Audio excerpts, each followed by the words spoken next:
हाँ स्टूडेंट्स, कैसे हैं आप लोग। देखिए, ये लास्ट मोमेंट बचा हुआ है आप लोगों के एग्जाम का, और बहुत एक्सट्रीम प्रेशर आप लोग फील कर रहे होंगे इस वक्त। 90% स्टूडेंट्स की एक ही प्रॉब्लम है कि मतलब ये कॉमन प्रॉब्लम है, आपको बता रहा हूँ एक्चुअली, जो बच्चों की है कि चीज़ें याद नहीं आ रही हैं, भूला भूला लग रहा है, और चीज़ें अब रिवाइज करने में ऐसा लग रहा है कि हम पूरा रिवाइज नहीं कर पाएंगे, क्या पढ़ें क्या छोड़ें। ये केवल आपकी प्रॉब्लम नहीं है, ये जितने भी स्टूडेंट जो सिंसियरली तैयारी करते हैं उन सबको इस फेज से गुजरना पड़ता है। तो ये प्रॉब्लम नहीं है, एक्चुअली एक फेज है जो एग्जाम से पहले हर किसी को इससे गुजरना पड़ता है, चाहे वो टॉपर ही क्यों ना हो। अब इसके साथ हम कैसे डील करें, तो उसके लिए मैंने आपके लिए एक पेपर एनालिसिस तैयार किया हुआ है अभी 2021 का। उससे एक आपको आइडिया लग जाएगा कि देखो, पेपर बहुत इजी आता है। एटलीस्ट मैं केमिस्ट्री की बात कर रहा हूँ फिलहाल, तो पेपर इजी आता है। आप बहुत पैनिक मत करो। जो सिलेबस है आपका वो सुपरफिशियली चीज़ों को रिवाइज करते रहो, इन डेप्थ इस वक्त मत जाओ। जितना आप अपना बेस्ट एफर्ट दे सकते हो रिवीजन में, बस वो दो। और पैनिक मत करो, यानी सोचो मत कि अगर ये मेरा रिवाइज नहीं हो पाया, यहाँ से क्वेश्चन आएगा तो क्या होगा। आप अपने टाइम को अच्छी तरह से केवल यूटिलाइज करो। अपने आप से दिन भर में जो कर रहे हो उससे सेटिस्फाइड रहो। जो छूट रहा है उसको छोड़ दो। उसकी टेंशन मत लो दिमाग में, दिमाग को ठंडा रखना बहुत ज़रूरी है। ठीक है। तो मैं पहले कुछ पेपर को एनालिसिस करूंगा, 21 के पेपर को, एक आपको गाइडलाइन दूंगा कि कैसे आप सिलेबस के साथ डील करें और किन किन टॉपिक को सुपरफिशियली रिवाइज करें। और मैं उम्मीद करता हूं कि ये वीडियो आपके लिए बहुत ही बेनिफिशियल होने वाला है, और आपको बेनिफिट भी मिलेगा। आपका जो टेंशन है वो भी मैं उम्मीद करता हूं कि रिलीज होगा लास्ट मोमेंट पे, क्योंकि एग्जाम हॉल के अंदर आप कॉन्फिडेंटली एंटर करोगे तो आप अच्छा करके आओगे, ये मुझे उम्मीद है आप लोगों से। देखिए, मैं चैप्टर वाइज इसको प्रिपेयर किया हूँ 21 के पेपर को। और देखो, ये भी मेरा ये मानना है कि जब भी हमें टेंशन होती है किसी चैप्टर को लेके, हमें उसके प्रीवियस ईयर क्वेश्चंस को लगाना चाहिए, ताकि उसे एक हमें आइडिया लग जाता है कि वो चैप्टर भले ही कितना भी डिफिकल्ट हो, लेकिन जो पेपर आ रहे हैं वो एक एवरेज या अबव एवरेज पैटर्न के ही आते हैं। ठीक। तो कभी भी अगर आपको टेंशन हो अगले 17 जुलाई तक, तो आप प्रीवियस ईयर क्वेश्चंस को उठा के जरूर एक बार उसको देखें। इसीलिए मैंने 21 का पेपर एनालाइज किया आपके लिए, और आपको एक प्रॉपर स्ट्रैटेजी दे रहा हूँ 22 के लिए, जो लास्ट मिनट आपके सामने बचा हुआ है उसमें। ठीक है, शुरू करते हैं। देखिए, अगर मैं बात करूं 21 का पेपर कैसा था केमिस्ट्री का, तो पेपर इजी था। मैं अभी सारे क्वेश्चंस को एनालाइज करने के बाद ये आपको प्रूफ कर दूंगा। हाँ, थोड़ा सा अनयूजुअल डिस्ट्रीब्यूशन था क्वेश्चंस का सेक्शन ए और सेक्शन बी में। अनयूजुअल डिस्ट्रीब्यूशन कहने का मतलब कि कुछ चैप्टर से क्वेश्चंस नहीं थे, कुछ चैप्टर से एक क्वेश्चन आने थे तो उससे ज्यादा क्वेश्चंस आए हैं, इसको हम कहते हैं unusual distribution. But unusual distribution होने के बावजूद क्वेश्चंस बहुत इजी थे, और 22 में भी क्वेश्चंस इजी आएंगे। ये मार्क माय वर्ड्स कि पेपर केमिस्ट्री का डिफिकल्ट नहीं आएगा। और बेसिक लेवल की जो इन्फॉर्मेशन है, अगर वो आपकी क्लियर है, चैप्टर्स की बेसिक लेवल की इन्फॉर्मेशन, तो मैं आपको बता रहा हूं कि आप 180 में से 150 प्लस आप स्कोर कर सकते हैं, अगर आपकी बेसिक लेवल की इन्फॉर्मेशन क्लियर है। इन डेप्थ अगर आपको क्लियर नहीं भी है तो भी। और एनसीईआरटी को ही पूरी तरह फॉलो करना है, कोई भी क्वेश्चन एनसीईआरटी से बाहर नहीं था और नहीं आएगा। प्रीवियस ईयर क्वेश्चंस को जरूर लगा लें आप लोग, क्योंकि मैं अभी प्रूव करूंगा आपको कि जैसे 50 क्वेश्चंस आने हैं तो 50 क्वेश्चंस में ये मान के चलो कि 25 प्लस क्वेश्चंस ऐसे होते हैं जो प्रीवियस ईयर क्वेश्चन पे बेस्ड होते हैं। या तो रिपीट हो जाते हैं, या रिपीट नहीं भी हुए तो या तो उसकी वैल्यू चेंज करके दे देते हैं, या उसी पैटर्न का एक दूसरा क्वेश्चन दे देते हैं। इसीलिए अब लास्ट मोमेंट है, आप प्रीवियस ईयर क्वेश्चंस को एक बार जरूर रिवाइज कर लें। न्यूमेरिकल सेक्शन अगर देखें तो सेक्शन ए में केवल 4 न्यूमेरिकल्स थे, और सेक्शन बी में भी 4 न्यूमेरिकल थे, टोटल 8 न्यूमेरिकल्स थे। यानी कि 50 क्वेश्चंस में ये मान के चलो कि 7 to 8 न्यूमेरिकल्स आएंगे।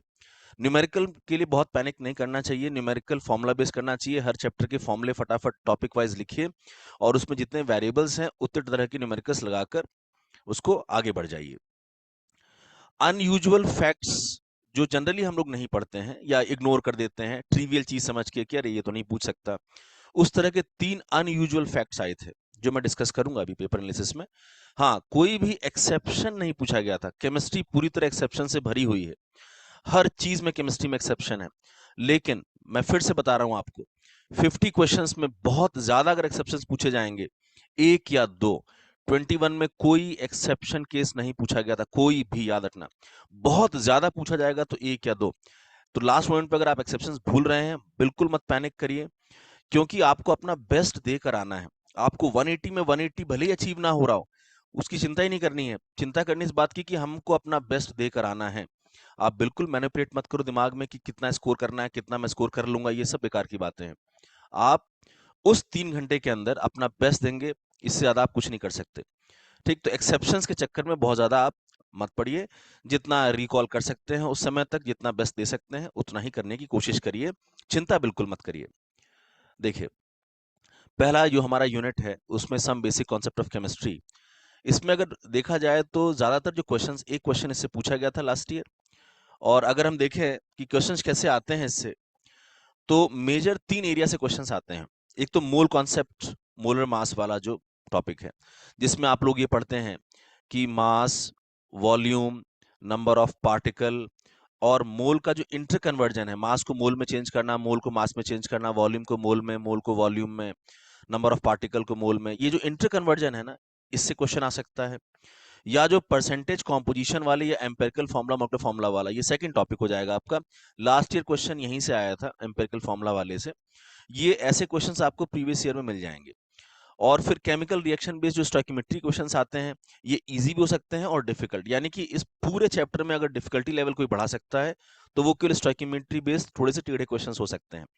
बट यकीन मानो कि आप क्या कर सकते हो इस चैप्टर को लेके, तो आप प्रीवियस ईयर क्वेश्चंस पहले लगा लो, बहुत हेल्प मिलेगी आपको। ठीक, और जो भी आपकी बेसिक, आपने अपनी नोट्स वगैरह तैयार किए होंगे, बेसिक बेसिक, देखो इसमें कंटेंट बहुत ज्यादा तो है नहीं, इसमें केवल क्या है, थ्योरी बहुत कम है, क्वेश्चंस की प्रैक्टिस ज्यादा है। तो आपने अगर जो प्रैक्टिस की होगी बस उसको अपना रिवाइज कर लेना आप। ठीक, 3 टॉपिक में से कोई ना कोई क्वेश्चन आ जाता है। जैसे लास्ट ईयर ये क्वेश्चन आया था कि एक ऑर्गेनिक कंपाउंड दिया है, 78% बाई वेट उसमें कार्बन है, रिमेनिंग उसमें हाइड्रोजन है, तो उसका एम्पेरिकल फॉर्मूला पूछा था। ऐसे क्वेश्चन आपको प्रीवियस ईयर में मिल जाएंगे, यानी ये क्वेश्चन कोई नया क्वेश्चन नहीं था। यानी 50 क्वेश्चन में अगर कुछ नए क्वेश्चंस बनते हैं तो ये मान के चलो उसमें 50 क्वेश्चन में ज्यादा से ज्यादा नए पैटर्न के क्वेश्चन, 7-8 क्वेश्चन ही नए पैटर्न के नजर आएंगे। बाकी पैटर्न वही होगा, जैसे ये इस तरह क्वेश्चंस प्रीवियस ईयर में आपको पक्का मिलेंगे, आप देखिए उठा के। और इसमें करना ही क्या है, ट्रिकी पॉइंट आप यूज करेंगे। आप इन सभी में कार्बन का अपना एक परसेंटेज निकालते चले जाओ। और जैसे मान लो कि कार्बन का परसेंटेज कैसे निकालोगे आप, टोटल मास नीचे रखते हैं, जैसे मैं फोर्थ ऑप्शन का निकाल रहा हूँ, 12 + 3, 15 मास नीचे आ गया, कार्बन उसमें 12 है, और ये आ गया इंटू 100। अब आप इसका परसेंटेज निकाल लो कितना आ रहा है, तो 78% जिससे भी मैच कर जाए, तो ये ऑप्शन CST आ जाएगा। इस तरह के क्वेश्चन आप जरूर देख लें। फर्स्ट चैप्टर से मेरी रिकमेंडेशन है, प्रीवियस क्वेश्चंस पक्का देख के बैठें, और दिमाग से इसको हटा दें कि टफ क्वेश्चंस नहीं बन रहे हैं, कोई बात नहीं, आपको बेसिक एवरेज चीजें इसमें बन रही हैं, यानी चैप्टर आपका तैयार है। ठीक है, इसके बाद बात करें अगर स्ट्रक्चर ऑफ एटम की, तो स्ट्रक्चर ऑफ एटम चैप्टर से बहुत डिफिकल्ट क्वेश्चन भी बन सकते हैं, लेकिन जो चीजें ज्यादातर पूछी जाती हैं वो कौन सी हैं। देखो, जो dual nature of matter and light है, जिसमें रेडिएशन और पार्टिकल कैरेक्टर के बारे में बताया गया है। कोई भी वेव जो होती है उसमें दोनों कैरेक्टर्स होते हैं, कोई भी रेडिएशन में दोनों कैरेक्टर्स होते हैं, वेव कैरेक्टर भी होता है, पार्टिकल कैरेक्टर भी होता है ना, और कोई भी पार्टिकल है उसमें भी दोनों कैरेक्टर्स होते हैं। तो जो डी ब्रॉगली रिलेशन है उस पे सिंपल न्यूमेरिकल्स आपको करने हैं, और उसके बाद जो रेडिएशन के जो सिंपल फॉर्मूले हैं उसको आप एक बार जरूर देख लीजिएगा। हाइजेनबर्ग अनसर्टेनिटी प्रिंसिपल के जो 2-3 वेरिएशंस हैं उनको देख लीजिएगा, उस पर सिंपल न्यूमेरिकल आप देख लेना थोड़ा। उसके बाद जो ऑर्बिटल्स हैं, कि जो क्वांटम नंबर्स हैं उसमें कितने शेल्स होते हैं, कितने सब शेल्स होते हैं, कितने उसके अंदर ऑर्बिटल हैं, स्पिन के बारे में जो इन्फॉर्मेशन है, क्वांटम नंबर आपको वेरीफाई करना आना चाहिए किसी भी इलेक्ट्रॉन का, कौन सा क्वांटम नंबर का सेट गलत है या सही है उसको वेरीफाई करना आना चाहिए आपको। उसके बाद जो ऑर्बिटल्स हैं वो क्या क्या हैं ऑर्बिटल्स, और उनके शेप, SPDF के जो शेप हैं, उनके जो नोड्स की इंफॉर्मेशन होती है कि कितने नोड्स होंगे, और नोडल प्लेन है कि उसमें एंगुलर नोड प्रेजेंट है कि रेडियल नोड प्रेजेंट है कि टोटल नोड कितने उसमें प्रेजेंट होंगे, ये सारी इंफॉर्मेशन ऑर्बिटल्स की बहुत इंपॉर्टेंट होती है, इसको जरूर देख लीजिएगा आप। उसके बाद फिर जो रूल ऑफ फिलिंग है, Aufbau principle, Pauli exclusion, Hund's rule, simple electronic configuration की फिलिंग आपको आनी चाहिए।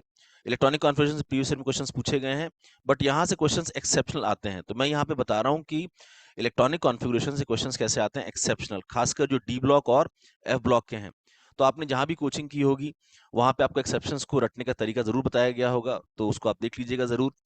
और उसके बाद देखो इसमें बोर्ड्स मॉडल तो सिलेबस में नहीं है केमिस्ट्री में, लेकिन बोर्ड्स मॉडल आप ज़रूर करके बैठें, क्योंकि वो क्वेश्चन फिजिक्स में पक्का आता है। बोर्ड्स मॉडल में रेडियस, वेलोसिटी और जो टोटल एनर्जी, काइनेटिक एनर्जी और पोटेंशियल एनर्जी का जो फॉर्मूला है, उस पे बेस्ड सिंपल या तो न्यूमेरिकल सॉल्व करने के लिए आते हैं या तो रेशियो वाले क्वेश्चंस आते हैं। इसको भी ज़रूर कर लें आप। और फिर से मैं वही कहूँगा कि प्रीवियस ईयर क्वेश्चन लगाना बहुत ही ज़रूरी है। अब आप फाइनल टच देते समय किसी भी चैप्टर में प्रीवियस ईयर क्वेश्चन लगा लो, सारे क्वेश्चन रिवाइज हो गए, बस चैप्टर क्लोज हो गया। ठीक, इसमें बहुत ज़्यादा इन डेप्थ वाले क्वेश्चंस को लगाने की ज़रूरत नहीं है। जैसे एक क्वेश्चन ये पूछा गया था लास्ट ईयर। अब देखो ये क्वेश्चन था बहुत ईज़ी। इस क्वेश्चन में ये क्वेश्चन एनसीईआरटी का है, मैं ये भी बता दूं कि ये न्यूमेरिकल एकदम कट एंड पेस्ट है एनसीईआरटी का, आप चेक कर सकते हैं इस चैप्टर में। तो इस चैप्टर में हमें फ्रीक्वेंसी दी हुई थी रेडियो सिग्नल की, और वेवलेंथ हमसे पूछा हुआ था। तो यहाँ पे क्वेश्चन सीधा सीधा किस पे बेस्ड है, c is equal to H mu पे बेस्ड है, यानी c स्पीड ऑफ लाइट हो गई और c is equal to lambda into frequency पे बेस्ड है। तो यानी कि इसमें आपको लैम्डा पूछा है, फ्रीक्वेंसी पता है, स्पीड ऑफ लाइट, तो lambda is equal to c upon frequency, बस इससे फॉर्मूले से आपको लैम्डा निकालना था। बट ये बहुत ही कैलकुलेटिव है, क्योंकि इसमें दो ऑप्शंस बहुत ही क्लोज हैं, 219.3 एंड 219.2। अगर आप इसको सॉल्व करेंगे ना तो ये 219.2 के बाद फिर ये आएगा 7 या 8 जो राउंड ऑफ होके 2.3 हो जाएगा। तो अल्टीमेटली इसका आंसर बी है। लेकिन ये क्वेश्चन बहुत ही कैलकुलेटिव है, आप करके देख लीजिए, इसमें एग्जैक्ट कैलकुलेशन की डिमांड की गई है। तो क्वेश्चन का नेचर इजी होने के बावजूद इसका जो न्यूमेरिकल वैल्यू है, जो ऑप्शन दिया है, वो थोड़ा डिफिकल्ट पड़ जाता है ये। तो क्वेश्चन इजी है बट कैलकुलेशन काफी डिफिकल्ट थी। खैर ऐसे क्वेश्चंस अगर मुझसे पूछे जाएं कि बहुत कैलकुलेटिव क्वेश्चंस कितने आते हैं, तो 50 क्वेश्चन में ज्यादा से ज्यादा एक या दो क्वेश्चंस ही रहते हैं जिसमें बहुत डिफिकल्ट कैलकुलेशन होती है। ठीक है, तो वो किसी भी चैप्टर से आ सकता है, अब यहाँ पे इस चैप्टर से आ गया है। लेकिन क्वेश्चन क्यों लिखी है एटॉमिक स्ट्रक्चर से, वो आपके सामने है। आगे बात करें क्लासिफिकेशन ऑन पीरियोडिसिटी वाले में, इसमें अगर देखेंगे तो हमको जो मॉडर्न पीरियोडिक टेबल है उसमें ये सब चीजें बतानी आनी चाहिए कि किसी भी एलिमेंट का ग्रुप नंबर क्या है, पीरियड नंबर क्या है, उसको लोकेट करना आना चाहिए, कौन सा ब्लॉक है, वो मेटल है कि नॉन मेटल है कि मेटेलॉइड है। वो जो सबसे जो बेसिक पॉइंट होता है पीरियोडिक टेबल को याद करने का, वो आप जरूर याद कर लें, बेसिक क्वेश्चंस आ सकते हैं। ठीक, उसके बाद जिनका एटॉमिक नंबर 100 से ज्यादा है उनका आईयूपीएसी वो पूछ सकते हैं। मुझे उम्मीद है पीरियोडिक टेबल तो आप लोगों ने सबने रटी होगी। तो group number, period number, block, metal, non metal, इसकी आइडेंटिफिकेशन आपको जरूर आनी चाहिए। पीरियोडिक प्रॉपर्टी के ट्रेंड्स की बात करें तो एटॉमिक रेडियाई और आयनिक रेडियाई ये इंपॉर्टेंट है, और आयनाइजेशन एंथैल्पी। तो ट्रेंड में जो सबसे ज्यादा पूछे जाते हैं वो है रेडियाई और ionisation enthalpy. Electron gain enthalpy questions PYQ में पूछे गए हैं, आप एक बार देख लीजिए। इलेक्ट्रोनेगेटिविटी के एप्लीकेशन से मतलब होता है, उसके ट्रेंड्स वगैरह बहुत ज्यादा नहीं पूछे जाते हैं। और आपको एलिमेंट्स की वैलेंसी तो पता होनी चाहिए कि किसमें वैलेंस इलेक्ट्रॉन 1 है, किसमें 2 है, किसमें 3 4, कॉन्फ़िगरेशन बेस्ड आप वैलेंसी बता सकते हैं। बाकी जो ट्रेंड्स हैं, जैसे मेटलिक कैरेक्टर का ट्रेंड, नॉन मेटलिक कैरेक्टर का ट्रेंड, रिएक्टिविटी का ट्रेंड, ऑक्सीडेशन पोटेंशियल का ट्रेंड, रिडक्शन पोटेंशियल का ट्रेंड, ये एनसीईआरटी में कुछ प्रीवियस ईयर कुछ क्वेश्चंस दिए हुए हैं लास्ट में। इंटेक्स वाले क्वेश्चंस भी जरूर देख लेना एक बार, और जो लास्ट में एक्सरसाइज वाले क्वेश्चंस होते हैं वो जरूर देख लीजिएगा। तो ट्रेंड्स में जरूर पूछते हैं। अच्छा, ट्रेंड्स में 3 ट्रेंड मैं बता रहा हूँ बहुत इंपॉर्टेंट होते हैं। हाइड्राइड के ट्रेंड बहुत इंपॉर्टेंट होते हैं, ऑक्साइड, हाइड्रोक्साइड, इनके जो ट्रेंड है ना स्टेबिलिटी के, इनके बेसिक स्ट्रेंथ के, एसिडिक स्ट्रेंथ के ट्रेंड, वो जरूर कर लीजिएगा आप। ठीक, बहुत बाकी कुछ करो ना करो, हाइड्राइड, ऑक्साइड और हाइड्रोक्साइड, इनके ट्रेंड्स आप जरूर कर लेना। तो हालांकि लास्ट ईयर इससे क्वेश्चन एक ही बस पूछा गया था, एक ही क्वेश्चन पूछा भी जाता है। ठीक, अगर हम बात करें, एक्चुअली इससे एक क्वेश्चन आता है, लगभग एक क्वेश्चन आता है। लास्ट ईयर 21 के पेपर में से क्वेश्चन नहीं था। ठीक, केमिकल बॉन्डिंग की बात करें तो केमिकल बॉन्डिंग से लगभग 3 से 4 क्वेश्चंस आते हैं। 3 से 4 क्वेश्चंस हम एक्सपेक्ट करते हैं केमिकल बॉन्डिंग से। केमिकल बॉन्डिंग में बात करें तो सबसे ज्यादा इंपॉर्टेंट इसमें हाइब्रिडाइजेशन और वीएसईपीआर थ्योरी जो है, ये सबसे ज्यादा इंपॉर्टेंट है। यहाँ से क्वेश्चन डैम श्योर आएगा ही आएगा। आपको हाइब्रिडाइजेशन निकालनी आनी चाहिए, और आपको उसकी geometry, shape, bond angle, lone pair की इंफॉर्मेशन, सिमेट्रिकल है कि अनसिमेट्रिकल है, बॉन्ड एंगल की इंफॉर्मेशन, फिर वो पोलर है कि नॉन पोलर है, उसमें सिग्मा पाई कोऑर्डिनेट बॉन्ड की पहचान, ये सारी बातें वो पूछते हैं। और फिर से मैं वही कहूंगा कि प्रीवियस ईयर क्वेश्चंस को जरूर लगा लें। क्वेश्चन का पैटर्न आपका पूरी तरह से पीवाईक्यू पे बेस्ड होगा, इस चैप्टर से एकदम डिसाइडेड रहते हैं। मॉलिक्यूलर ऑर्बिटल थ्योरी के भी क्वेश्चंस अगर आप देखोगे तो पीवाईक्यू से आपको पक्का क्वेश्चंस उठ जाएंगे, मिल जाएंगे। आपके कोर्स में केवल होमो न्यूक्लियर डायटोमिक मॉलिक्यूल्स यानी हेटेरो डायटोमिक मॉलिक्यूल्स आप बिल्कुल कवर मत करिएगा, सिलेबस में नहीं है। और hydrogen bond, type of hydrogen bond पहचान होनी चाहिए उसकी, इंट्रामॉलिक्यूलर है कि इंटरमॉलिक्यूलर है, और उसके बाद उसे कुछ एप्लीकेशंस पता होने चाहिए। एप्लीकेशंस में बॉइलिंग पॉइंट को इफेक्ट करता है, मेल्टिंग पॉइंट को इफेक्ट करता है, एसिडिक स्ट्रेंथ को इफेक्ट करता है, उसके स्टैंडर्ड एग्जांपल्स आप जरूर करके बैठें। एक्सेप्शंस में कुछ एक्सेप्शंस जो एनसीईआरटी में हैं, जैसे वो नाइट्रोजन फैमिली के जो हाइड्राइड्स हैं, ऑक्सीजन फैमिली के जो हाइड्राइड्स हैं, और जो हेलोजन फैमिली के जो हाइड्राइड्स हैं, उनका बॉइलिंग पॉइंट मेल्टिंग पॉइंट का जो ऑर्डर होता है वो हाइड्रोजन बॉन्ड की वजह से अफेक्टेड होता है, वो जरूर करके बैठे आप इसमें। और सबसे इंपॉर्टेंट टॉपिक हाइब्रिडाइजेशन और वीएसईपीआर तो मस्ट है, आप कुछ पूरे चैप्टर में करो या मत करो, ये जरूर कर लेना, क्योंकि पिछले साल जो क्वेश्चन आया था दोनों क्वेश्चन वो वीएसईपीआर और हाइब्रिडाइजेशन से ही था। आप इसमें देख सकते हैं ये दोनों क्वेश्चन ईजी ही हैं। जैसे BF3 के बारे में उन्होंने पूछा है कि प्लेनर है, इलेक्ट्रॉन डेफिशिएंट कंपाउंड है, हाइब्रिडाइजेशन बता दो और इलेक्ट्रॉन पेयर। तो तुम लोगों को मैंने एक ट्रिक बताई थी ना, डिवाइड बाय 8 करके, तो डिवाइड बाय 8 करके जो ट्रिक आप यूज करोगे, इसमें टोटल वैलेंस निकाल लो तो 24 आएगा, 8 से डिवाइड करोगे 3, क्वोशिएंट आया 24, और ये जीरो रिमाइंडर आ गया, यानी कि इसके पास 3 सिग्मा है और सेंटर पे लोन पेयर नहीं है। ये मेरी ट्रिक जो मैंने आपको समझाई थी, 3 आ रहा है, 3 इसके पास बॉन्ड है, sp2 हाइब्रिडाइजेशन है, और सेंटर पे लोन पेयर जीरो वेरीफाई हो गया। ठीक है, तो यहाँ पे हमसे पूछा था इन्होंने hybridization and number of electron around the central atom, loan पर नहीं पूछा है इन्होंने। इन्होंने पूछा है कि BF3 में जो हाइब्रिडाइजेशन है वो क्या है, तो बोल गए वो तो sp2 है, और सेंट्रल के चारों तरफ इलेक्ट्रॉन्स कितने हैं, तो 3 बॉन्ड्स हैं, तो हर बॉन्ड में 2-2 इलेक्ट्रॉन है, यानी 6 बॉन्ड पे इलेक्ट्रॉन्स हैं टोटल। तो ये बहुत आसानी से टिक कर सकते हैं आप। इसके बाद देखो फिर ये VSEPR बेस्ड हो गया, शेप वेरीफाई करना आना चाहिए, और ये सारे एग्जाम्पल्स आपने पक्का किए होंगे। BF3 ट्रायंगुलर प्लेनर हो जाएगा, PCl5 ट्रायंगुलर बाइपिरामिडल हो जाएगा। तो इस तरीके से आप तुरंत पूरा भी नहीं मैच करोगे, 2-3 में मैच तुरंत हो जाएगा। जैसे A का 4 आ रहा था और B का 2 आ रहा था, A का 4 और B का 2। BF3 is trigonal planar, sorry D का 2 आ रहा है, D का 2, तो ये सेकंड ऑप्शन यहाँ पे करेक्ट आ रहा है। ठीक है, तो VSEPR हाइब्रिडाइजेशन ये टॉपिक बहुत इंपॉर्टेंट है। इसके बाद मैं बात करूं अगर स्टेट ऑफ मैटर की, तो स्टेट ऑफ मैटर में जो सबसे इंपॉर्टेंट है वो है इसमें जो गैस लॉज हैं, Boyle's law, Charles law, Gay Lussac's law, Avogadro's law, और ग्राम्स लॉ ऑफ इफ्यूजन और डिफ्यूजन। हालांकि वो इसमें स्पेसिफाइड नहीं है, लेकिन उससे पीवाईक्यू में क्वेश्चंस आपको पक्का मिलेंगे और कई बार मिलेंगे। तो आप लॉज जो मैंने 6 लॉज पढ़ाई हैं, Dalton's law of partial pressure भी पढ़ाया है इन सब के साथ, तो वो 6 लॉज आप पहले करके बैठें। ये फर्स्ट टॉपिक है, इंपॉर्टेंट टॉपिक है, लास्ट क्वेश्चन यहीं से आया था और इस चैप्टर से एक क्वेश्चन आता है।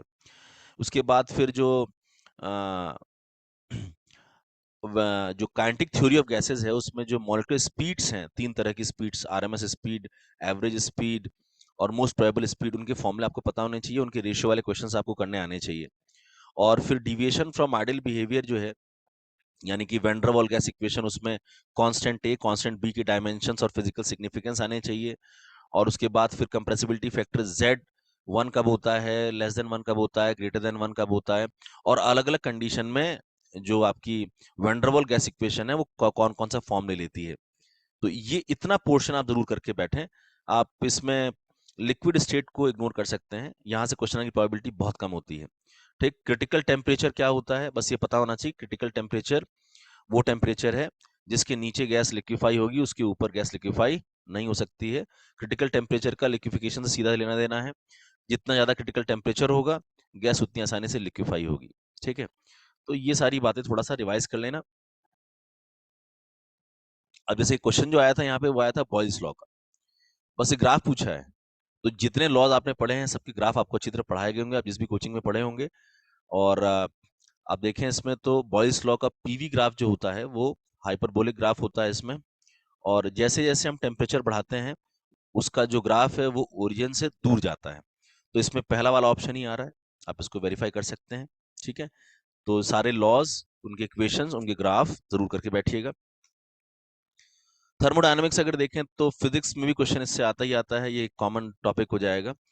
और इसमें थर्मोडायनेमिक्स और थर्मोकेमिस्ट्री 2 सेक्शंस हैं। अगर आप डायनेमिक्स की बात करें तो वो जो फर्स्ट लॉ है, और उसके बाद फिर isothermal process, adiabatic process, cyclic process, ये 3 इंपॉर्टेंट प्रोसेसेस हैं जहाँ से क्वेश्चंस आते हैं, ठीक? और फिर इंटरनल एनर्जी और एंथैल्पी का जो आपस में रिलेशन है वो कर क्लियर होना चाहिए। Delta H is equal to delta U plus delta PV, ये जनरल फॉर्मेट है। और इसी में अगर पीवी दोनों चेंज हो रहा है तो आप इसको यूज करते हैं। डेल्टा यू प्लस, अगर पी कांस्टेंट है केवल वी चेंज हो रहा है तो आप इसको यूज कर सकते हैं। और रिएक्शंस में आप delta H is equal to delta U plus delta nRT use करते हैं, डेल्टा एनआरटी। तो इन पे ना सिंपल न्यूमेरिकल्स लगा लेना, पीवाईक्यू में क्वेश्चंस मिल जाएंगे, प्रीवियस क्वेश्चंस में आपको इस तरह क्वेश्चंस मिल जाएंगे, ठीक? और उसके बाद इसमें डिफरेंट टाइप की जो एंथैल्पीज होती हैं, enthalpy of combustion, enthalpy of formation, enthalpy of atomisation, bond dissociation enthalpy, इनकी डेफिनेशंस क्लियर होनी चाहिए। इनको आइडेंटिफाई करना आना चाहिए कौन सी रिएक्शन किस तरह की एंथैल्पी डिफाइन कर रही है, ठीक? खासकर, और फिर हेस लॉ पे बेस्ड क्वेश्चंस आपको लगाने आने चाहिए, यानी कि एंथैल्पी टॉपिक पे प्रीवियस ईयर क्वेश्चंस लगा लो, उसी तरह का क्वेश्चन आपको इस बार भी मिल जाएगा अगर आएगा उस पे तो, ठीक? और बहुत डिफिकल्ट क्वेश्चंस लगाने की इस पे जरूरत नहीं है, पीवाईक्यू के क्वेश्चंस आपके लिए सफिशिएंट हैं। बहुत ज्यादा समय हो तो एक बार एनसीईआरटी क्वेश्चन जरूर लगा लेना, ठीक? और इसके बाद फिर जो सेकंड सेगमेंट है इसमें वो है एंट्रोपी और गिब्स फ्री एनर्जी बेस्ड। तो जो एंट्रोपी है वो क्या है, अलग अलग प्रोसेस में एंट्रोपी कब पॉजिटिव होती है, कब नेगेटिव होती है, कब एंट्रोपी जीरो होती है, डेल्टा एस टोटल और डेल्टा एस सिस्टम, इनके बीच में थोड़ा सा आपको कॉन्सेप्ट क्लियर रहना चाहिए। और गिब्स फ्री एनर्जी का ये जो रिलेशन है, delta G is equal to delta H minus T delta S, इस पे सिंपल न्यूमेरिकल लगाने आने चाहिए और चीजों को एनालाइज करना आना चाहिए कि कौन सी कंडीशन में स्पॉन्टेनिटी होगी, कौन किस कंडीशन में स्पॉन्टेनिटी नहीं होगी, ठीक है? तो बहुत जल्दी जल्दी आप इसमें सुपरफिशियल चीजों को रिवाइज करिए, आपने पढ़ा तो होगा ये सब चैप्टर ऊपर ऊपर से। जैसे अब देखो कितना इजी क्वेश्चन आया है, आप कितना भी इनडेप्थ पढ़ लो, अब इतना इजी क्वेश्चन आएगा तो क्या करोगे भाई? अब आपको Mayer's formula Cp minus Cv equal to R सबको याद होगा, ये बस वही टिक करना था यहाँ पे। एक क्वेश्चन पूछा है, सोचो।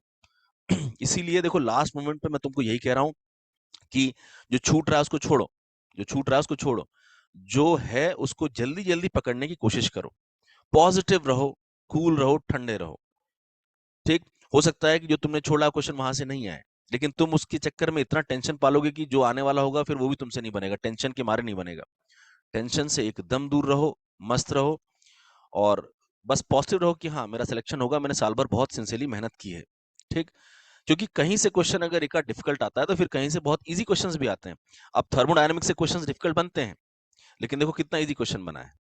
अभी मैं लास्ट में इस पूरे पेपर का एनालिसिस दूंगा तो देखना और तुमको कॉन्फिडेंस तुम्हारा बढ़ जाएगा। इक्विलिब्रियम बहुत परेशान करता है कुछ बच्चों को। क्वेश्चन इससे कितने आते हैं, एक या दो, एक या दो। इसमें दो हिस्से हैं, केमिकल इक्विलिब्रियम वाला हिस्सा है और एक हिस्सा किसका है, इसका आयनिक इक्विलिब्रियम का। अगर मैं बात करूं केमिकल इक्विलिब्रियम की, तो मैं इक्विलिब्रियम कांस्टेंट यानी कि केपी केसी, एटलीस्ट इनके बीच का जो रिलेशन है उस पे क्वेश्चंस निकालने आने चाहिए, बनाने आने चाहिए। और जो लीड एटलीस्ट प्रिंसिपल है उस पे बेस्ड क्वेश्चंस लगाने आने चाहिए। आप इसके लिए भी ना पीवाई की क्वेश्चंस लगा लो, पीवाईक्यू में जिस पैटर्न के क्वेश्चंस हैं वो आपको बहुत हेल्प कर देंगे कि इस तरह की क्वेश्चंस पूछे जा सकते हैं। इससे बहुत डिफिकल्ट क्वेश्चंस भी बनते हैं, लेकिन अब लास्ट मोमेंट पे अगर आपका चैप्टर बहुत स्ट्रांग नहीं भी है तो आप एटलीस्ट पीवाईक्यू क्वेश्चंस लगा के जरूर बैठो। बाकी अगर आपने साल भर अच्छी तरह तैयारी की इस चैप्टर में तो आप डिफिकल्ट क्वेश्चंस भी पक्का बना लोगे अगर आएगा तो। हालांकि इससे भी क्वेश्चन इजी पूछा गया था, मैं भी आपको दिखा रहा हूँ। आयनिक इक्विलिब्रियम में 4 टॉपिक होते हैं। एक टॉपिक होता है पीएच एंड पीओएच। आपको किसी भी तरह के सॉल्यूशन का पीएच और पीओएच निकालना आना चाहिए, चाहे वो एसिडिक सॉल्यूशन हो, बेसिक सॉल्यूशन हो, उनका मिक्सचर हो, सॉल्ट सॉल्यूशन हो, किसी भी तरह के सॉल्यूशन का पीएच निकालना आना चाहिए। उसको डाइल्यूट करेंगे तो उसका पीएच पे क्या फर्क पड़ेगा ये निकालना आना चाहिए। ये एक टॉपिक है, ये एक टॉपिक है। उसके बाद जो सॉल्ट होते हैं उनका जो हाइड्रोलिसिस ऑफ सॉल्ट है वो एक टॉपिक इंपॉर्टेंट है। 4 तरह के सॉल्ट्स होते हैं, उनका जो हाइड्रोलिसिस है, और जो चार्ट के फॉर्म में आपने पढ़ा होगा ना, डिग्री ऑफ हाइड्रोलिसिस का वैल्यू निकालना, केएच का वैल्यू निकालना, एच प्लस कंसेंट्रेशन निकालना, पीएच निकालना। क्वेश्चन लास्ट ईयर यहीं से आया था। फॉर्मुला बेस्ड क्वेश्चन आएगा एकदम, बहुत दिमाग मत लगाना इसमें। और फिर बफर सॉल्यूशन की पहचान होनी चाहिए कि ये बफर सॉल्यूशन है या नहीं है, उसकी वर्किंग कैसे होती है वो पता होना चाहिए, और हेंडरसन इक्वेशन पे सिंपल न्यूमेरिकल लगाने आने चाहिए इसमें। सॉल्युबिलिटी प्रोडक्ट सबसे इंपॉर्टेंट टॉपिक होता है चैप्टर का। लास्ट क्वेश्चन हालांकि नहीं था, इस बार क्वेश्चन आने की बहुत प्रोबेबिलिटी है इससे। सॉल्युबिलिटी प्रोडक्ट में 2 तरह क्वेश्चन पक्का लगाने आने चाहिए। किसी भी सॉल्ट का सॉल्युबिलिटी वाटर में एस दिया होगा तो केसी पूछा होगा, केएसपी दिया होगा तो एस पूछा होगा, और कॉमन आयन की प्रेजेंस में। सॉलिबिलिटी निकालनी आनी चाहिए। ठीक, एकदम सिंपल न्यूमेरिकल आप इसमें करिए। और आपको केएसपी वैल्यू दी रहती है तो सॉलिबिलिटी निकाल के पूछते हैं कि ज्यादा सॉल्युबल कौन है, कम सॉल्युबल कौन है, पहले कौन प्रेसिपिटेट होगा, बाद में कौन प्रेसिपिटेट होगा। इस तरह क्वेश्चंस आपको मिलेंगे। अगर आपका चैप्टर में इसमें थोड़ा भी वीकनेस है, आपको डर लग रहा है, तो मैं आपको लास्ट में बस यही कहूंगा, थोड़ा सा समय दो, पीवाईक्यू क्वेश्चन लगा लो। उन क्वेश्चंस के पैटर्न वाले क्वेश्चंस अगर एग्जाम में आते हैं तो आप कर लोगे, इतना भरोसा रख के आगे बढ़ जाओ। ठीक है, देखो हमको कुल मिला के अपना स्कोर मैक्सिमाइज करना है, हमें परेशान होकर हमारा स्कोर मैक्सिमाइज नहीं होने वाला। अब इससे क्वेश्चन क्या है, कितना इजी क्वेश्चन है, बताओ तुम कितना भी परेशान हो जाओ, क्वेश्चन तो इजी है ना अल्टीमेटली। पीएच पूछा है, एक सॉल्ट बना रहे हैं, वीक बेस का है, dimethyl ethyl di ethyl amine एक वीक बेस होगा, ऑर्गेनिक बेस है। एसिडिक एसिड एक वीक एसिड है। वीक एसिड वीक बेस का पीएच पता है कैसे निकलता है, उसके जो सॉल्ट बनता है उसका पीएच हाफ ऑफ पी के डब्ल्यू, हाँ, प्लस पी के ए और माइनस पी के बी करके निकलता है। ये फॉर्मूला बेस्ड क्वेश्चन है।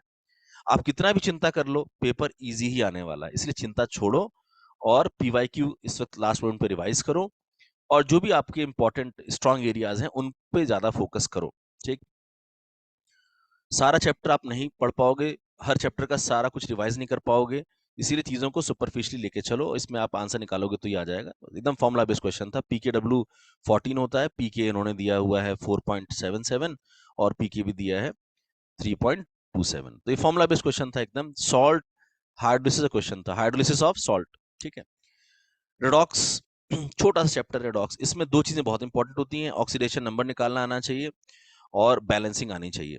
ठीक, ये दो चीजें इसमें सबसे ज्यादा जरूरी हैं। अच्छा, इसमें तुम एनसीईआरटी पढ़ोगे ना तो इसमें रेडॉक्स रिएक्शन के टाइप दिए हुए हैं। जो क्वेश्चन इन्होंने पूछा था रेडॉक्स रिएक्शन टाइप पे पूछा था लास्ट ईयर, एक क्वेश्चन इससे आता है, ज्यादा से ज्यादा आएगा। तो जैसे ये क्वेश्चन आया था कि मेटल डिस्प्लेसमेंट रिएक्शन कौन सी है, तो ये इजी क्वेश्चन है ना, ये तो बेसिक क्वेश्चन है एकदम, इसमें कौन सा तीर मारना है, जबकि रेडॉक्स पे और डिफिकल्ट क्वेश्चंस बनाए जा सकते हैं। ये बात याद रखना कि पेपर बहुत ही बैलेंस्ड आता है, बैलेंस्ड इन द सेंस कि वो सारी चीजें डिफिकल्ट नहीं डाल सकते हैं। अगर वो कहीं से डिफिकल्टी लेवल बढ़ाएंगे, अनएक्सपेक्टेड डिफिकल्टी लेवल बढ़ाएंगे, तो फिर कहीं से अनएक्सपेक्टेड उसको इजी भी कर देंगे किसी और चैप्टर को। तो यहाँ पर बस मेटल डिस्प्लेसमेंट पूछा है। अब आप खुद सोच लो, यहाँ पे दिख रहा है कि सभी रिएक्शंस में केवल थर्ड रिएक्शन है जिसमें एल्यूमिनियम क्रोमियम को डिस्प्लेस करता हुआ दिखाया गया है। कितना इजी क्वेश्चन है। अगर कूल रहोगे तुरंत तुरंत पकड़ोगे। टाइम मैनेज करना बहुत जरूरी है, लास्ट मोमेंट पे याद रखना। ज्यादातर स्टूडेंट जो एग्जाम हॉल के बाहर आते हैं बस वो यही कहते हैं कि मैं और ज्यादा अच्छा कर सकता था, प्रेजेंट पेपर में भी मैं 10 क्वेश्चन और ज्यादा कर सकता था। 10 क्वेश्चन का मतलब समझते हो, 40 नंबर, बहुत फर्क पड़ता है इससे। इसीलिए दिमाग ठंडा रखो, पॉजिटिव रहो, नेगेटिविटी से दूर रहो, जो चीजें तंग करें उससे फिलहाल अगले 10 दिन एकदम दूर रहने की जरूरत है। हाइड्रोजन चैप्टर है, कभी क्वेश्चन आता है कभी क्वेश्चन नहीं आता है। जैसे इस बार क्वेश्चन खैर पूछा गया था 21 में, क्वेश्चन अगर पूछेगा अभी तो केवल एक क्वेश्चन पूछेगा और प्योरली एनसीईआरटी से पूछेगा, एनसीईआरटी से बार बिल्कुल नहीं पूछेगा। ठीक है, तो इसमें जो टॉपिक इंपॉर्टेंट है वो कौन कौन से हैं, वो हाइड्रोजन और उसके जो आइसोटोप्स हैं उसके बारे में जो इन्फॉर्मेशन दी है। हाइड्राइड 3 तरह के होते हैं, आयनिक, कोवेलेंट और इंटरस्टिशियल, पहचान होनी चाहिए। उनकी कुछ प्रॉपर्टीज पे क्वेश्चन आ सकते हैं, स्टेटमेंट वाले। और उसके बाद फिर वाटर की प्रॉपर्टीज पे, वाटर और आइस में और उसकी एच बॉन्डिंग, उसके रिएक्शंस पे जो एनसीईआरटी में दिए उससे क्वेश्चन आ सकते हैं। हैवी वाटर के बारे में 2-3 पॉइंट एनसीईआरटी में स्पेसिफाइड है, वो देख लो। हाइड्रोजन पेरोक्साइड एक इंपॉर्टेंट है, इसकी प्रिपरेशन आप जरूर कर लीजिएगा। 3 प्रिपरेशन एनसीईआरटी में दी हैं। अभी जेडब्ल्यू के पेपर हुए थे तो उसमें भी पूछा गया था, तो प्रोबेबिलिटी है कि यहाँ से क्वेश्चन आ सकता है। और उसके फिर रिएक्शंस जो हैं, जो हाइड्रोजन पेरोक्साइड होता है वो ऑक्सीडाइजिंग एजेंट होता है, रिड्यूसिंग एजेंट होता है। तो उस पे जो रिएक्शंस जो दिए हैं कि कोई रिएक्शन दी है तो उसमें तुम्हें पहचान होनी चाहिए कि हाँ यहाँ पे H2O2 कैसे बिहेव कर रहा है। और हाइड्रोजन पेरोक्साइड का जो कंसंट्रेशन वाला पार्ट है ना एनसीईआरटी में, उसको जरूर कर लीजिएगा आप। तो बहुत बड़ा चैप्टर नहीं है, आप सुपरफिशियली अगर इसको एक रीडिंग करोगे एनसीईआरटी तभी काम चल जाएगा। हाइड्रोजन से जो पूछा गया क्वेश्चन था वो देखो एनसीईआरटी के पैराग्राफ से ही है, मैंने उसको यहाँ पे दिखाया हुआ है, ये एनसीईआरटी का पैराग्राफ है। इसमें साफ साफ दिया गया है कि of these isotopes only tritium is radioactive, और ये रेडियोएक्टिव होता है, साथ में लो एनर्जी बीटा पार्टिकल्स को एमिट करता है। तो ये क्वेश्चन पूछा गया था कि ट्रीटियम रेडियोएक्टिव है, कौन सा पार्टिकल एमिट करता है, तो बीटा पार्टिकल एमिट करता है। एनसीईआरटी क्वेश्चन एकदम आते हैं सब इजी। तो ये सब चैप्टर्स ऐसे होते हैं जहाँ पे फैक्चुअल चीजें पूछी जाती हैं, एनसीईआरटी से पूछी जाती हैं। ठीक, इसके बाद आते हैं एस ब्लॉक पे। एस ब्लॉक मैंने पूरा सीक्वेंस जैसे एनसीईआरटी में दिया है ना, उसी सीक्वेंस में मैंने ये वीडियो बनाया है। एस ब्लॉक से भी क्वेश्चन अगर आता है तो कितना क्वेश्चन आता है, एक क्वेश्चन ज्यादा से ज्यादा पूछा जाता है। और एस ब्लॉक में इनऑर्गेनिक में एनसीईआरटी से बात बिल्कुल नहीं पूछा जाएगा, ना कोई एक्सेप्शन ना कोई स्टेटमेंट, ये ध्यान रखना। ठीक, एस ब्लॉक में भी आप जो है कुछ मैं टॉपिक बता रहा हूँ जो ज़्यादा इंपॉर्टेंट है, उनको ज़रूर फोकस कर लीजिएगा। जैसे ये लिथियम का एनॉमलस बिहेवियर और एमजी के साथ उसका डायगोनल रिलेशनशिप, और बेरिलियम का एनॉमलस बिहेवियर और एल्यूमिनियम के साथ उसका डायगोनल रिलेशनशिप, ये ज़रूर कर लेना।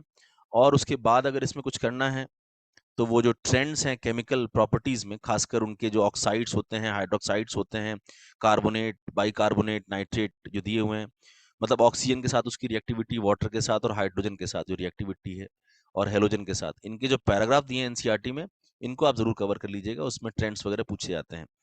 और कुछ नहीं करने का मन कर रहा है तो एटलीस्ट भैया पीवाईक्यू तो जरूर लगा लेना, प्रीवियस ईयर क्वेश्चंस, हो सकता है क्वेश्चन वहीं से आ जाए, आपकी तैयारी रंग लाए।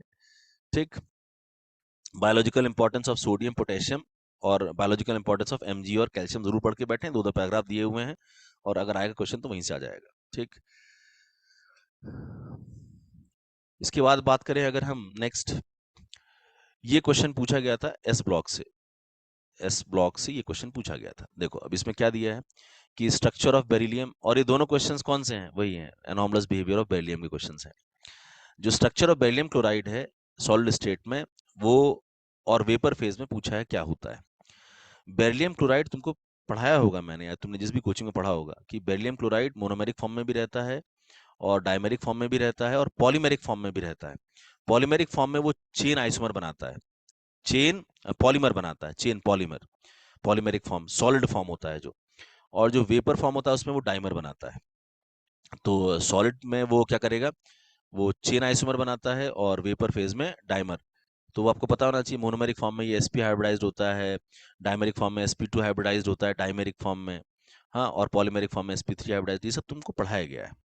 ठीक, और एनसीईआरटी में भी साफ साफ देखो, ये मैंने काट के यहाँ पे ये एक पैराग्राफ लिखा हुआ है, ये एनसीईआरटी में भी स्पेसिफाइड है एकदम, कि वेपर फेज में BeCl2 tend to form chloro bridge dimer and dissociate to form linear monomer above 1200 kelvin. तो ये चीज आपको पता होनी चाहिए। और सॉलिड स्टेट में ये पॉलीमेरिक चेन स्ट्रक्चर बना रहा है, और इसमें ये क्लोराइड ब्रिज जो होता है वो एक तरीके से कोऑर्डिनेट बॉन्ड होता है, BeCl2 के एक Cl का लोन पर दूसरे बी को कोऑर्डिनेट करता है वो, तो इसमें कोऑर्डिनेट बॉन्ड पाए जाते हैं। एक क्वेश्चन और था इसमें कि अल्कली मेटल में कौन सा हैलाइड है जो कोवेलेंट और नेचर का है और सॉल्युबल इन ऑर्गेनिक सॉल्वेंट है। अल्कली मेटल में ऊपर वाला केवल बेरिलियम ही है जो कोवेलेंट कंपाउंड बनाता है, जिससे कंपाउंड सॉल्युबल होते हैं, नीचे आने पे तो आयनिक कैरेक्टर बढ़ता है ना। ठीक है, तो एकदम इजी पॉइंट था, बेरिलियम का एनॉर्मस प्रॉपर्टी का क्वेश्चन था। दो क्वेश्चन थे, इजी थे, हालांकि क्वेश्चन तक आता है, तो मैंने कहा ना थोड़ा सा पेपर इस बार डिसबैलेंस था, कहीं से क्वेश्चन ही नहीं है तो कहीं से दो दो क्वेश्चन है जहां से एक क्वेश्चन आना चाहिए। पी ब्लॉक की बात करें, पी ब्लॉक जो कार्बन फैमिली और बोरॉन फैमिली है एनसीईआरटी की, ग्रुप 13 ग्रुप 14, वहां से एक या दो क्वेश्चन आते हैं, हालांकि 21 में यहाँ से क्वेश्चन सेक्शन ए में नहीं था। ठीक, लेकिन मैं बता देता हूँ कि कौन कौन से टॉपिक यहाँ पढ़ने जरूरी रहते हैं। इसमें से खासकर ना मॉलिक्यूल्स पढ़ा करो आप लोग, मॉलिक्यूल्स यानी बोरेक्स के बारे में, बोरिक एसिड और बोरॉन हाइड्राइड जो दिया हुआ है उसको जरूर कवर कर लेना। इसके बाद जैसे इसमें दिया हुआ है कार्बन के बारे में, कार्बन में जो स्पेसिफाइड मॉलिक्यूल्स हैं वो ये सब जो हैं,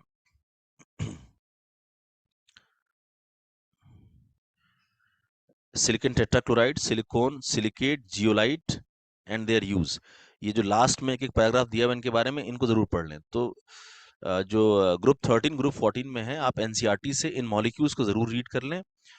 और इसके बाद इसमें अगर आपको कुछ पढ़ना है तो आप एक चीज जरूर देख लें इसमें, ट्रेंड्स इन केमिकल रिएक्टिविटी, मतलब इनके ऑक्साइड्स और हेलाइड्स, खासकर कौन क्या कह रहा हूं मैं, इनके ऑक्साइड्स और इनके हेलाइड्स का जो ट्रेंड जो एनसीईआरटी में दिया है उसे जरूर कर लेना आप कवर। ऑक्साइड्स और हेलाइड्स ज्यादा जरूरी हैं इसमें, और मॉलिक्यूल्स। ठीक, आगे बात करें इसमें तो, हालांकि मैंने कहा कि लास्ट ईयर से क्वेश्चन नहीं था सेक्शन ए में, ठीक, लेकिन हो सकता है इस बार आ जाए। फिर जो बेसिक्स ऑफ ऑर्गेनिक केमिस्ट्री है, यानी general organic chemistry, general organic chemistry, ये वैसे पढ़ने के लिए तो बहुत बड़ा टॉपिक है, क्योंकि ऑर्गेनिक तभी समझ में आती है जब आप हम जीओसी पढ़ पाते हैं। जीओसी से 2 से 3 क्वेश्चंस तक बनते हैं, हालांकि ये बहुत ही वास्ट एरिया है। यहाँ से देखो, कभी कभी प्योरिफिकेशन और क्वांटिटेटिव एनालिसिस क्वेश्चन आ सकता है, यानी डुमास मेथड, जल्डाल्स मेथड, उसके ना सिंपल न्यूमेरिकल लगा लेना जो एनसीईआरटी में दिए हुए हैं। सिंपल न्यूमेरिकल एनसीईआरटी में जो दिए हुए हैं, और वो एकदम फॉर्मुला बेस्ड क्वेश्चन हैं उसके। आईयूपीएससी आपको आना ही चाहिए, उसके बिना तो फिर रिएक्शंस, हाँ लेकिन अब आईयूपीएससी में क्या बेसिक रूल्स पता होने चाहिए कि लॉन्गेस्ट कार्बन चेन कैसे चूज करनी है, नंबरिंग कैसे करनी है, उससे काम बन जाता है। एक क्वेश्चन पूछा गया था, देखो कितना इजी क्वेश्चन है। तो डिफिकल्ट क्वेश्चन मत लगाओ आईयूपीएससी के, अब सिंपल रूल वाले क्वेश्चन आप जरूर देख लें। इसके बाद इलेक्ट्रॉनिक इफेक्ट में इंडक्टिव इफेक्ट है, इलेक्ट्रोमैग्नेटिक इफेक्ट है, रेजोनेंस और हाइपर कॉन्जुगेशन ज्यादा इंपॉर्टेंट है। रेजोनेंस में आपको रेजोनेंस स्ट्रक्चर की पहचान होनी चाहिए, स्टेबिलिटी जस्टिफाई करनी आनी चाहिए, हाइपर कॉन्जुगेशन कौन शो करेगा कौन नहीं करेगा, और उसके एप्लीकेशन आने चाहिए, ये तो जरूर आप देख लें। इंडक्टिव इफेक्ट में स्टेटमेंट वेरीफाई करने आने चाहिए, और कौन किसका ज्यादा किसका कम इंडक्टिव इफेक्ट होगा वो आपको जरूर आना चाहिए। ठीक, और ये सब मैंने नोट्स में एकदम स्प्लिट करके अच्छी तरह बताया हुआ है। ठीक, आइसोमेरिज्म क्या है, हर चैप्टर में अलग अलग जगह पे स्पेसिफाइड है, हालांकि आइसोमेरिज्म हम यहीं पढ़ लेते हैं, तो आइसोमेरिज्म भी आप जरूर रिवाइज कर लें। इसके बाद फिर फ्री रेडिकल कार्बोकैटायन कार्बनायन की स्टेबिलिटी वाले क्वेश्चंस आप जरूर कर लें। इलेक्ट्रोफाइल न्यूक्लियोफाइल की आपको पहचान आनी चाहिए कम से कम, और रिएक्शन का टाइप पहचान होना चाहिए, किस टाइप का रिएक्शन है, कि एसएन रिएक्शन है, कि एसई रिएक्शन है, कि एसआर रिएक्शन है, एलिमिनेशन है, ई1 है कि ई2 है, एडिशन है, किस टाइप की रिएक्शन है, वहां से क्वेश्चन वो उठाते हैं। ठीक, जो उन्होंने क्वेश्चन लास्ट से उठाया था वो ये दो क्वेश्चन था, देखो कितना इजी क्वेश्चन था। ये एक आईयूपीएससी दिया है, पूछा स्ट्रक्चर आइडेंटिफाई करो, केवल आपको काउंटिंग ठीक से आनी चाहिए। देखो डेक 4 इन है, ये डेक 4 इन, तो इसमें डेक में देखो 4 पे इन कहाँ आ रहा है, थर्ड ऑप्शन में 1 2 3 पे इन आ रहा है, तो हमने थर्ड वाला ऑप्शन ऐसे हटा दिया। फोर्थ ऑप्शन में अगर हम एच से शुरू करेंगे किसी, तो 1 2 3 पोजीशन पर इसको भी हमने हटा दिया। सेकंड ऑप्शन में 1 2 3 4 पे आ रहा है डबल बॉन्ड, और जो फर्स्ट ऑप्शन है 1 2 3 4 5 5 पे, मतलब कि यहाँ पे फोर्थ पोजीशन में इन केवल सेकंड ऑप्शन में आ रहा है, इतने से ही सॉल्व हो गया। आईयूपीएससी की डिमांड है लॉन्गेस्ट चेन चूज करना सीखो, नंबरिंग अगर ये आ गया तो आईयूपीएससी क्वेश्चन आराम से बन जाएगा। इसके बाद बात करें मेटामेरिज्म, ये क्वेश्चन एनसीईआरटी का ही दिया है, एग्जैक्टली एनसीईआरटी का कट पेस्ट क्वेश्चन है ये। मेटामेरिज्म आपको मैंने ड्यू निकालना सिखाया था, डिग्री ऑफ अनसैचुरेशन, वहां से आप ड्यू निकाल सकते हैं। पहले वाले का ड्यू 0 आ जाएगा, और 0 आने का मतलब है कि उसमें ना रिंग है ना पाई है, कार्बन हाइड्रोजन ऑक्सीजन है केवल, तो ऐसे में वो केवल अल्कोहल हो सकता है, और क्या हो सकता है, ईथर, और अगर वो ईथर हो गया तो वो मेटामर शो कर सकता है। तो यहाँ पे 4 कार्बन का ईथर है, ऑब्वियस सी बात है वो मेटामेरिज्म शो कर सकता है, तो पहला ऑप्शन है। यानी कि ये देखो आइसोमेरिज्म में पहचान ज्यादा इंपॉर्टेंट है, कि वो स्ट्रक्चरल शो करेगा कि नहीं करेगा, ज्योमेट्रिकल शो करेगा कि नहीं करेगा, ऑप्टिकल शो करेगा कि नहीं करेगा, chain position functional metamer, different type of isomers की पहचान एटलीस्ट आपको आनी चाहिए। इन डेप्थ आपको बहुत चीजें ना आती हो, कोई बात नहीं। इसके बाद हम बात करें अगर हाइड्रोकार्बन की, हाइड्रोकार्बन एक बहुत ही बड़ा चैप्टर है ऑर्गेनिक का। अगर हम बात करें एल्केन से क्वेश्चन आ सकता है, एल्केन से क्वेश्चन पूछा भी गया था। एल्केन से अगर हम ध्यान से देखें तो एल्केन में कॉन्फॉर्मेशन एक इंपॉर्टेंट टॉपिक है, क्वेश्चन यहाँ से उठा था पिछले साल, और कॉन्फॉर्मेशन इथेन का ही है, मतलब एक कॉन्फॉर्मेशन में काफी इनडेप्थ स्टडी भी है, बट आप उसके बेसिक की अलग अलग कॉन्फॉर्मर का स्टेबिलिटी और उसमें जो स्ट्रेन वगैरह होते हैं उसकी छोटी बेसिक इन्फॉर्मेशन आपको होनी चाहिए। उसके बाद फिर बॉइलिंग पॉइंट वगैरह के क्वेश्चंस आते हैं फिजिकल प्रॉपर्टी में, कि ब्रांचिंग बढ़ने पे बॉइलिंग पॉइंट क्या है, डिक्रीज कर जाती है ना, और मोलर मास बढ़ने पे बॉइलिंग पॉइंट बढ़ जाती है, तो ऐसे क्वेश्चंस यहाँ पे आते हैं। Free radical substitution SR reaction important है, वो मैंने डिस्कस किया हुआ है, आप उसको मेरे नोट से जरूर देख लीजिएगा। फ्री रेडिकल और मेथड ऑफ प्रिपरेशन इसमें इंपॉर्टेंट है, 3 हाइड्रोजनेशन एनसीईआरटी से कवर करो, hydrogenation reaction, decarboxylation reaction, Kolbe's electrolysis दिया है, और सोडा लाइम के साथ डीकार्बोक्सिलेशन दिया हुआ है, और वुड्स रिएक्शन और उसी के जैसी और रिएक्शंस की इंफॉर्मेशन दी है। तो हाइड्रोजनेशन डीकार्बोक्सिलेशन वुड्स रिएक्शन जरूर कवर कर लें एल्केन से आप। ठीक है, इसके बाद हम बात करें अगर एल्कीन से, तो वहां भी एक क्वेश्चन आ सकता है। एल्कीन में जो इंपॉर्टेंट टॉपिक है, एक तो ज्योमेट्रिकल आइसोमेरिज्म वाला क्वेश्चन हो जाता है, ज्योमेट्रिकल आइसोमेरिज्म। ठीक है, उसके बाद अगर हम बात करें तो इलेक्ट्रोफिलिक एडिशन एक इसमें बहुत इंपॉर्टेंट टॉपिक है, उसमें 4 तरह की रिएक्शंस होती हैं। एचएक्स की रिएक्शन है, हाइड्रोजन हैलाइड की रिएक्शन है, हेलोजन की रिएक्शन है, वाटर की है। ठीक है, तो मार्कोनिकॉफ एंटी मार्कोनिकॉफ रूल आपको पता होना चाहिए। पेरोक्साइड इफेक्ट एचबीआर पेरोक्साइड के साथ ही केवल शो करता है, उसमें एंटी मार्कोनिक प्रोडक्ट बनता है, ये पता होना चाहिए। ओजोन लाइसिस बहुत इंपॉर्टेंट रिएक्शन है, ट्रिकी है, उसको जरूर रिवाइज कर लें आप। ऑक्सीडेशन में खासकर जो केमनोफोर के बारे में मैंने आपको पढ़ाया हुआ है वो जरूर आप रिवाइज कर लें।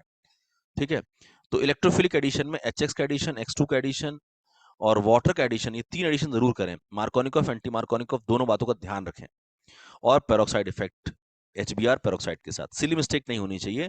बहुत ही जल्दी इसको रिवाइज कर लो। इन डेप्थ में टेढ़े मेढ़े क्वेश्चंस लगाने की बिल्कुल भी जरूरत नहीं है। इन डेप्थ के चक्कर में, ज्यादा के चक्कर में जो बेसिक पॉइंट पे अगर एग्जाम हॉल में ना याद आए तो फिर क्या फायदा पढ़ने का। आगे बात करते हैं। जैसे 3 क्वेश्चंस पूछे गए थे, अब आप खुद देखो कि 3 क्वेश्चंस कितने इजी थे, और ऐसे क्वेश्चंस इस बार भी आएंगे। पहला था कि the major product formed in dehydrohalogenation reaction of 2 bromo pentane, मतलब कि method of preparation of alkene में E1 और E2 मैंने आपको अलग से पढ़ाया हुआ है, 5 पॉइंट पढ़ाया है मैंने E1 और E2 में, कि मतलब उसकी मैकेनिज्म क्या है, कैसे पहचानते हैं कि वो E1 है कि E2 है, sets for Hofmann rule, reactivity और स्टीरियोकेमिस्ट्री ऑफ एलिमिनेशन, ये 5 पॉइंट डिस्कस किए हैं। ये तो बहुत इजी पूछा है। इसमें पूछा है कि पेंटेन है और पेंटेन में 2 पे ब्रोमो लगा हुआ है, और इससे हम बनाना चाहते हैं पेंट टू इन। ठीक है, तो इसमें पूछा है कि ये जो है कौन सा प्रोडक्ट जो है कौन सा रूल फॉलो करेगा। देखो, इसमें अगर पेंट 1 इन बनता तो हॉफमैन फॉलो करता, लेस स्टेबल प्रोडक्ट, और जो पेंट 2 इन बन रहा है वो कंपैरेटिवली मोर स्टेबल प्रोडक्ट है, तो ये सेट्सफ बनेगा। यानी एलिमिनेशन में देखो E1 E2 की पहचान और सेट्सफ हॉफमैन वाला जो केस आपको पढ़ाया गया है वो जरूर कर लेना। बस ये यहाँ पहचानना था कि हाँ ये सेट्सफ रूल फॉलो करेगा। ठीक है, इसके बाद डायहेड्रल एंगल पूछा है लीस्ट स्टेबल कॉन्फॉर्मर का। जब वो एक दूसरे के पीछे एक्लिप्स पोजीशन में होते हैं कॉन्फॉर्मेशंस, तो लीस्ट स्टेबल होते हैं। तो डायहेड्रल एंगल क्या होता है लीस्ट स्टेबल का? 0 होता है, एक्लिप्स पोजीशन। फिर यहाँ पूछा है मेजर प्रोडक्ट, देखो ये HBr का पेरोक्साइड इफेक्ट वाला क्वेश्चन है, एंटी मार्कोनिकॉफ रिजल्ट आ जाएगा इसमें, सेकंड ऑप्शन आ जाएगा। तो क्या क्वेश्चन डिफिकल्ट है? नहीं है, सुपरफिशियल है।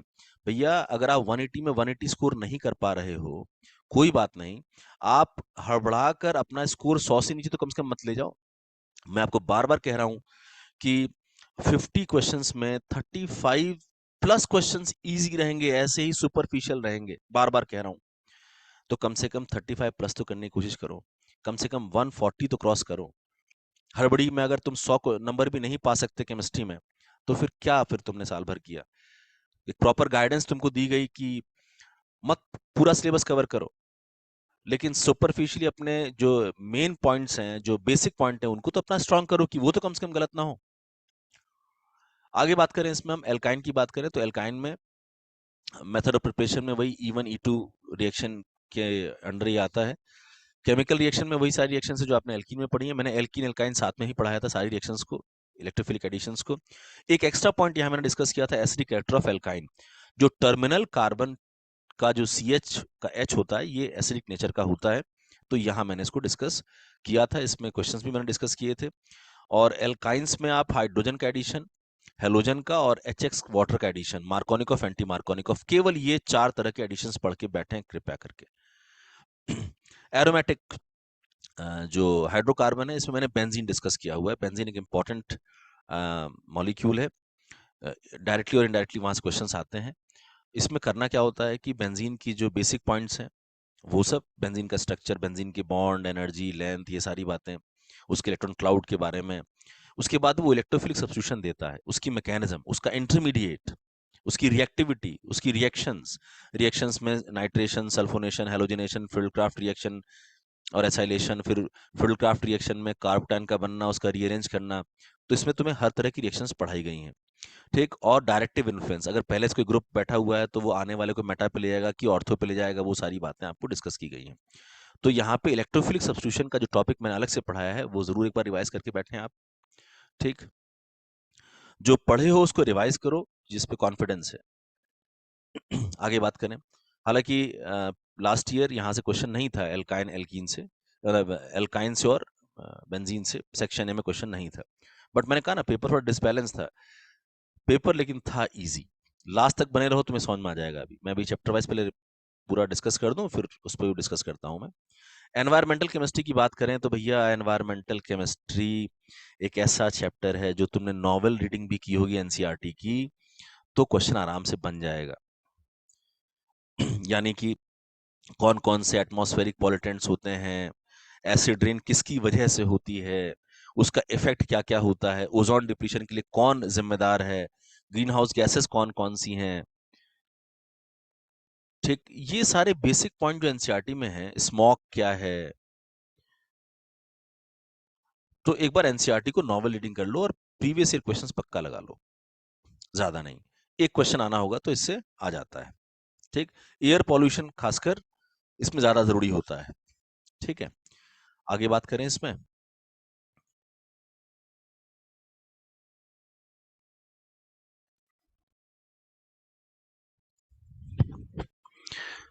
ठीक है, तो अब ऐसे चैप्टर के लिए बहुत पैनिक करने की क्या ज़रूरत है। आप ना आधा घंटा देकर भी इसको एक फॉर्मल रीडिंग करोगे ना, तो मेन मेन पॉइंट आपको मालूम चल जाएंगे कहाँ कहाँ से हैं। हालांकि मैं कोशिश करता हूँ कि एनसीईआरटी का एक पैराग्राफ कट करके एक छोटा सा वीडियो बना के सेंड कर दूँ कि इंपॉर्टेंट पार्ट है। ठीक, आगे बढ़ते हैं इसमें। फिर आता है सॉलिड स्टेट। पीवाईक्यू क्वेश्चन देखो, पीवाईक्यू तो ऐसा है ना, प्रीवियस ईयर क्वेश्चन की तुम हर चैप्टर के लगा लो आज की डेट में, उसका तो कोई मतलब ऑल्टरनेटिव है ही नहीं फिलहाल, वो तो लगाना बहुत जरूरी है। बाकी अगर हम बात करें यहाँ से इंपॉर्टेंट चीजें क्या क्या हैं, तो इसमें शुरू से लेकर अंत तक सब कुछ ही क्वेश्चन हर जगह से पूछे जाते हैं। टाइप ऑफ सॉलिड की पहचान होनी चाहिए कि क्रिस्टलाइन सॉलिड है कि अमॉर्फस सॉलिड है, मेटलिक है कि मेटलिक है कि मॉलिक्यूलर सॉलिड है कि आयनिक सॉलिड है कि कोवेलेंट सॉलिड है। हर तरह के सॉलिड्स की पहचान होनी चाहिए। तो ये फर्स्ट पॉइंट है कि एटलीस्ट एलिमेंट्री आइडिया होना चाहिए, पहचान होनी चाहिए। और प्रॉपर्टीज के बारे में अगर स्टेटमेंट वाइज क्वेश्चन आता है तो वेरीफाई करना आना चाहिए कि हाँ इसकी प्रॉपर्टी है या नहीं है। उसके बाद बात करें तो डेंसिटी एक इंपॉर्टेंट टॉपिक है। डेंसिटी में देखो क्वेश्चन डिफिकल्टली बनते हैं, लेकिन आप फॉर्मुला बेस्ड क्वेश्चन क्यों लगाइए। Density is equal to Z M a cube upon a cube N A. इसमें क्या है, केवल फॉर्मुला बेस्ड क्वेश्चन लगाओ या रेशियो वाले क्वेश्चन लगाओ जिसमें चीजें कैंसिल आउट हो जाती हैं। और ऑप्शन में अगर काफी डिफरेंस दिया है, अप्रोक्सीमेशन करके क्वेश्चन को सॉल्व करने की कोशिश करो। अगर ऑप्शंस बहुत ही क्लोज दिए हैं तो फिर आपको छोड़ना पड़ सकता है। लेकिन एटलीस्ट एकदम ये मत सोचो कि नहीं हमसे बनते ही नहीं क्वेश्चन, ये नेगेटिव तो कम से कम मत जाओ ना। 10 क्वेश्चन में कम से कम 6-7 तो बनेंगे ना। डिफिकल्ट क्वेश्चंस नहीं बनेंगे बट इजी तो बनेंगे कम से कम। फिर उसके बाद पैकिंग एफिशिएंसी वाले जो क्वेश्चंस होते हैं, सिंपल क्यूबिक बीसीसी एफसीसी वाले, वो बनने चाहिए। उनके जो ए और आर के रिलेशंस होते हैं, उसमें आर दिया है, ए पूछा है, ए दिया है, आर पूछा है, वो क्वेश्चंस होने चाहिए। Voids, trigonal, tetrahedral, octahedral void, cubical void के रेडियस रेशियोस उनके पता होने चाहिए। वॉइड्स की काउंटिंग पता होनी चाहिए, एटलीस्ट टेट्राहेड्रल और ऑक्टाहेड्रल की काउंटिंग पता होनी चाहिए। खासकर एफसीसी में। ठीक, उसके बाद फिर डिफेक्ट्स में आते हैं जो भी एनसीईआरटी में दिया हुआ है, फ्रैंकल डिफेक्ट, शॉर्टकी डिफेक्ट, और उसके बाद फिर metal access defect, metal efficiency defect, impurity defect पे क्वेश्चंस दिए हुए हैं, वो जरूर कर लें आप। मैग्नेटिक प्रॉपर्टी में पहचान होनी चाहिए कि हाँ ये पैरामैग्नेटिक है कि फेरोमैग्नेटिक है। भाई सब नहीं पहचान पाते, लेकिन एक बेसिक कॉन्सेप्ट तो अपना डेवलप करके रखो ना, थोड़ा बहुत। तो जल्दी जल्दी इसको आप पक्का रिवाइज कर लें। और इसमें फिर जो लास्ट क्वेश्चन पूछा गया था उसको मैं देख लेता हूँ। देखो ये पूछा था, एक तो ये पूछा था वॉइड्स वाला कि टेट्राहेड्रल वॉइड और ऑक्टाहेड्रल वॉइड हमको मालूम करना है हेक्सागोनल यूनिट सेल में। तो हेक्सागोनल जो प्रिमिटिव यूनिट सेल होता है ना, उसमें जो एटम्स होते हैं जो उसको बनाते हैं वो 6 होते हैं। एफसीसी को बनाने वाले कितने होते हैं, N4 होते हैं। एफसीसी जिसको आप सीसीपी भी कहते हो, तो उसको बनाने वाले 4 होते हैं। तो वहां पे टेट्राहेड्रल वॉइड जस्ट डबल 8 आता है और ऑक्टाहेड्रल वॉइड उतना ही आता है जितने एटम से वो बना हुआ है, 4। बट यहाँ पे N6 है, यानी कि हेक्सागोनल यूनिट सेल जो है वो 6 एटम मिलके बनाते हैं। तो टेट्राहेड्रल वॉइड 12 हो जाएंगे और ऑक्टाहेड्रल वॉइड 6 रहेंगे। तो ये तुरंत टिक कर दोगे आप, एक सिंपल फैक्ट पे बेस्ड क्वेश्चन था। हाँ, उसके बाद 7 तरह के यूनिट सेल्स होते हैं और उसमें 14 टाइप के ब्रेवी लैटिस होते हैं। तो वो उन्होंने पूछा था कि उन 14 ब्रेवी लैटिस में कौन से बीसीसी हैं कितने। तो क्यूबिक में एक होता है, टेट्रागोनल में एक होता है, ऑर्थोरोम्बिक में, इनमें एक एक बीसीसी पाया जाता है। तो इसका आंसर 3 है। ये थोड़ा सा क्वेश्चन अनयूजुअल था, मतलब ये चीजें क्या है, दिमाग में एट वंस याद नहीं आती एग्जाम हॉल के अंदर। बट अगर आपने फोकस करके ट्रिक से पढ़ा होगा तो आपको पक्का याद आ जाएगा। 2 क्वेश्चन थे सॉलिड से, जनरली एक क्वेश्चन हम एक्सपेक्ट करते हैं इससे। सॉल्यूशन देखो, आप देखो सॉल्यूशन में बहुत बच्चे शिकायत करते हैं कि सर इससे क्वेश्चंस नहीं बनते हैं। अरे आप डिफिकल्ट क्वेश्चंस क्यों बना रहे हो, यहाँ तो इजी क्वेश्चंस आने वाले हैं, फॉर्मुला बेस्ड क्वेश्चंस आने वाले हैं। आप पीवाईक्यू उठा के देखो ना भाई एक बार। आप यहाँ वहां किताबें क्यों लगाते हो, आप पीवाईक्यू उठा के देखो कि कितने फॉर्मुला बेस्ड क्वेश्चंस पूछे गए हैं। ठीक, तो नो डाउट ये एक बड़ा चैप्टर है और इसमें आप पीवाईक्यू उठा के देख लें, उससे क्वेश्चन सिंपल लगा लें, फॉर्मुला बेस्ड क्वेश्चंस लगा लें। इसमें पहला टॉपिक कंसंट्रेशन का था, हर तरह कंसंट्रेशन टर्म्स आपको पता होने चाहिए, उसके इंटर कन्वर्जन पता होने चाहिए। मोलैरिटी, नॉर्मेलिटी, मोलैलिटी, मास परसेंट, वॉल्यूम परसेंट, पीपीएम, उनके इंटर कन्वर्जेंस, वो सब एक टॉपिक है। दूसरा है हेनरी लॉ, सॉलिबिलिटी वाला क्वेश्चन है, वो इंपॉर्टेंट है। इसके बाद कॉलिगेटिव प्रॉपर्टीज में relative lowering, Raoult's law, first के सेकंड केस, लिक्विड लिक्विड को मिला दिया, लिक्विड में सॉलिड मिला दिया। एलिवेशन, बॉइलिंग पॉइंट क्या है, किस पे डिपेंड करता है, उसका ग्राफ और उसका एलिवेशन किस पे डिपेंड करेगा। और फॉर्मूला बेस्ड एकदम न्यूमेरिकल्स, सिमिलरली फ्रीजिंग पॉइंट क्या है उसका ग्राफ, और formula based question. Osmotic pressure में काफ़ी थ्योरी भी है, उसको देख लेंगे। और उसके बाद फिर इन सभी के पीछे जो इनके फॉर्मूले हैं उसमें मोलर मास निकालने के क्वेश्चंस ज़्यादा इंपॉर्टेंट होते हैं, तो मोलर मास निकालने वाले क्वेश्चंस आप कर लें। वेंट ऑफ फैक्टर आपको एक अलग से पढ़ाया गया है। वेंट ऑफ फैक्टर क्या हर जगह अप्लाई, मतलब वेंट ऑफ फैक्टर यानी कि एबनॉर्मल मोलर मास पे बेस्ड क्वेश्चंस होते हैं वो। तो अगर आपको डिफिकल्ट लगता है चैप्टर तो आप एटलीस्ट पीवाईक्यू के टाइप जो हैं वो तो जरूर करके बैठें। ये तो देख के देख बैठें कि हाँ, जैसे एक मैं सिंपल एग्जांपल देता हूँ। Elevation in boiling point delta T भी होता है। Boiling point of solution minus boiling point of solvent होता है। के बी इंटू मोलैलिटी होता है। मोलैलिटी को स्पेंड करेंगे तो ये आ जाएगा W B upon M B, W A, और ये 1000। अब कम से कम ये जो फॉर्मूला आपने पढ़ा हुआ है इसमें वेरिएबल्स यानी कि एलिवेशन निकालना आना चाहिए, बॉइलिंग पॉइंट ऑफ सॉल्यूशन निकालना आना चाहिए, मोलैलिटी निकालनी आनी चाहिए, कितना आपने मास सॉल्यूट का डिसॉल्व किया है वो निकालना आना चाहिए, मोलर मास निकालना आना चाहिए। ऐसे क्वेश्चन तो कम से कम कर लो ताकि शिकायत तो ना रह जाए अपने आप से कि हमने एफर्ट ही लगाया था। चलो आगे बात करें इसमें। जैसा अब ये क्वेश्चन पूछा गया तो कितना इजी क्वेश्चन है बताओ। अगर तुम दिमाग में नेगेटिव फीलिंग के साथ बैठोगे कि नहीं हमसे तो बनता ही नहीं है ये, तो फिर ये क्वेश्चन भी नहीं कर पाओगे। इसमें दिया है कि हमने सॉल्यूशन बनाया, 10 ग्राम हमने ग्लूकोज लिया। ठीक है, 10 ग्राम हमने क्या लिया, ग्लूकोज लिया। उसके बाद हमने ये 10 ग्राम यूरिया लिया, 10 ग्राम यूरिया लिया। फिर हमने 10 ग्राम सुक्रोज लिया, और सबको हमने 250 ml में ही मिलाया, सबको हमने 250 ml सॉल्यूशन में मिलाया। तो हमसे पूछा है कि इसमें ऑस्मोटिक प्रेशर का ट्रेंड बताओ। देखो ऑस्मोटिक प्रेशर जो पाई तुमने पढ़ा है वो कंसंट्रेशन पे डिपेंड करता है। यानी कि देखो वॉल्यूम तो सबका सेम है, और कंसंट्रेशन ये मोलैरिटी होती है मोल्स पर लीटर। तो वॉल्यूम सेम है, मोल्स आप चेक कर लो। बोले सर मोल नहीं दिया है, मास दिया है। बोले कोई बात नहीं, मास अपॉन मोलर मास जो होता है वो मोल्स होता है।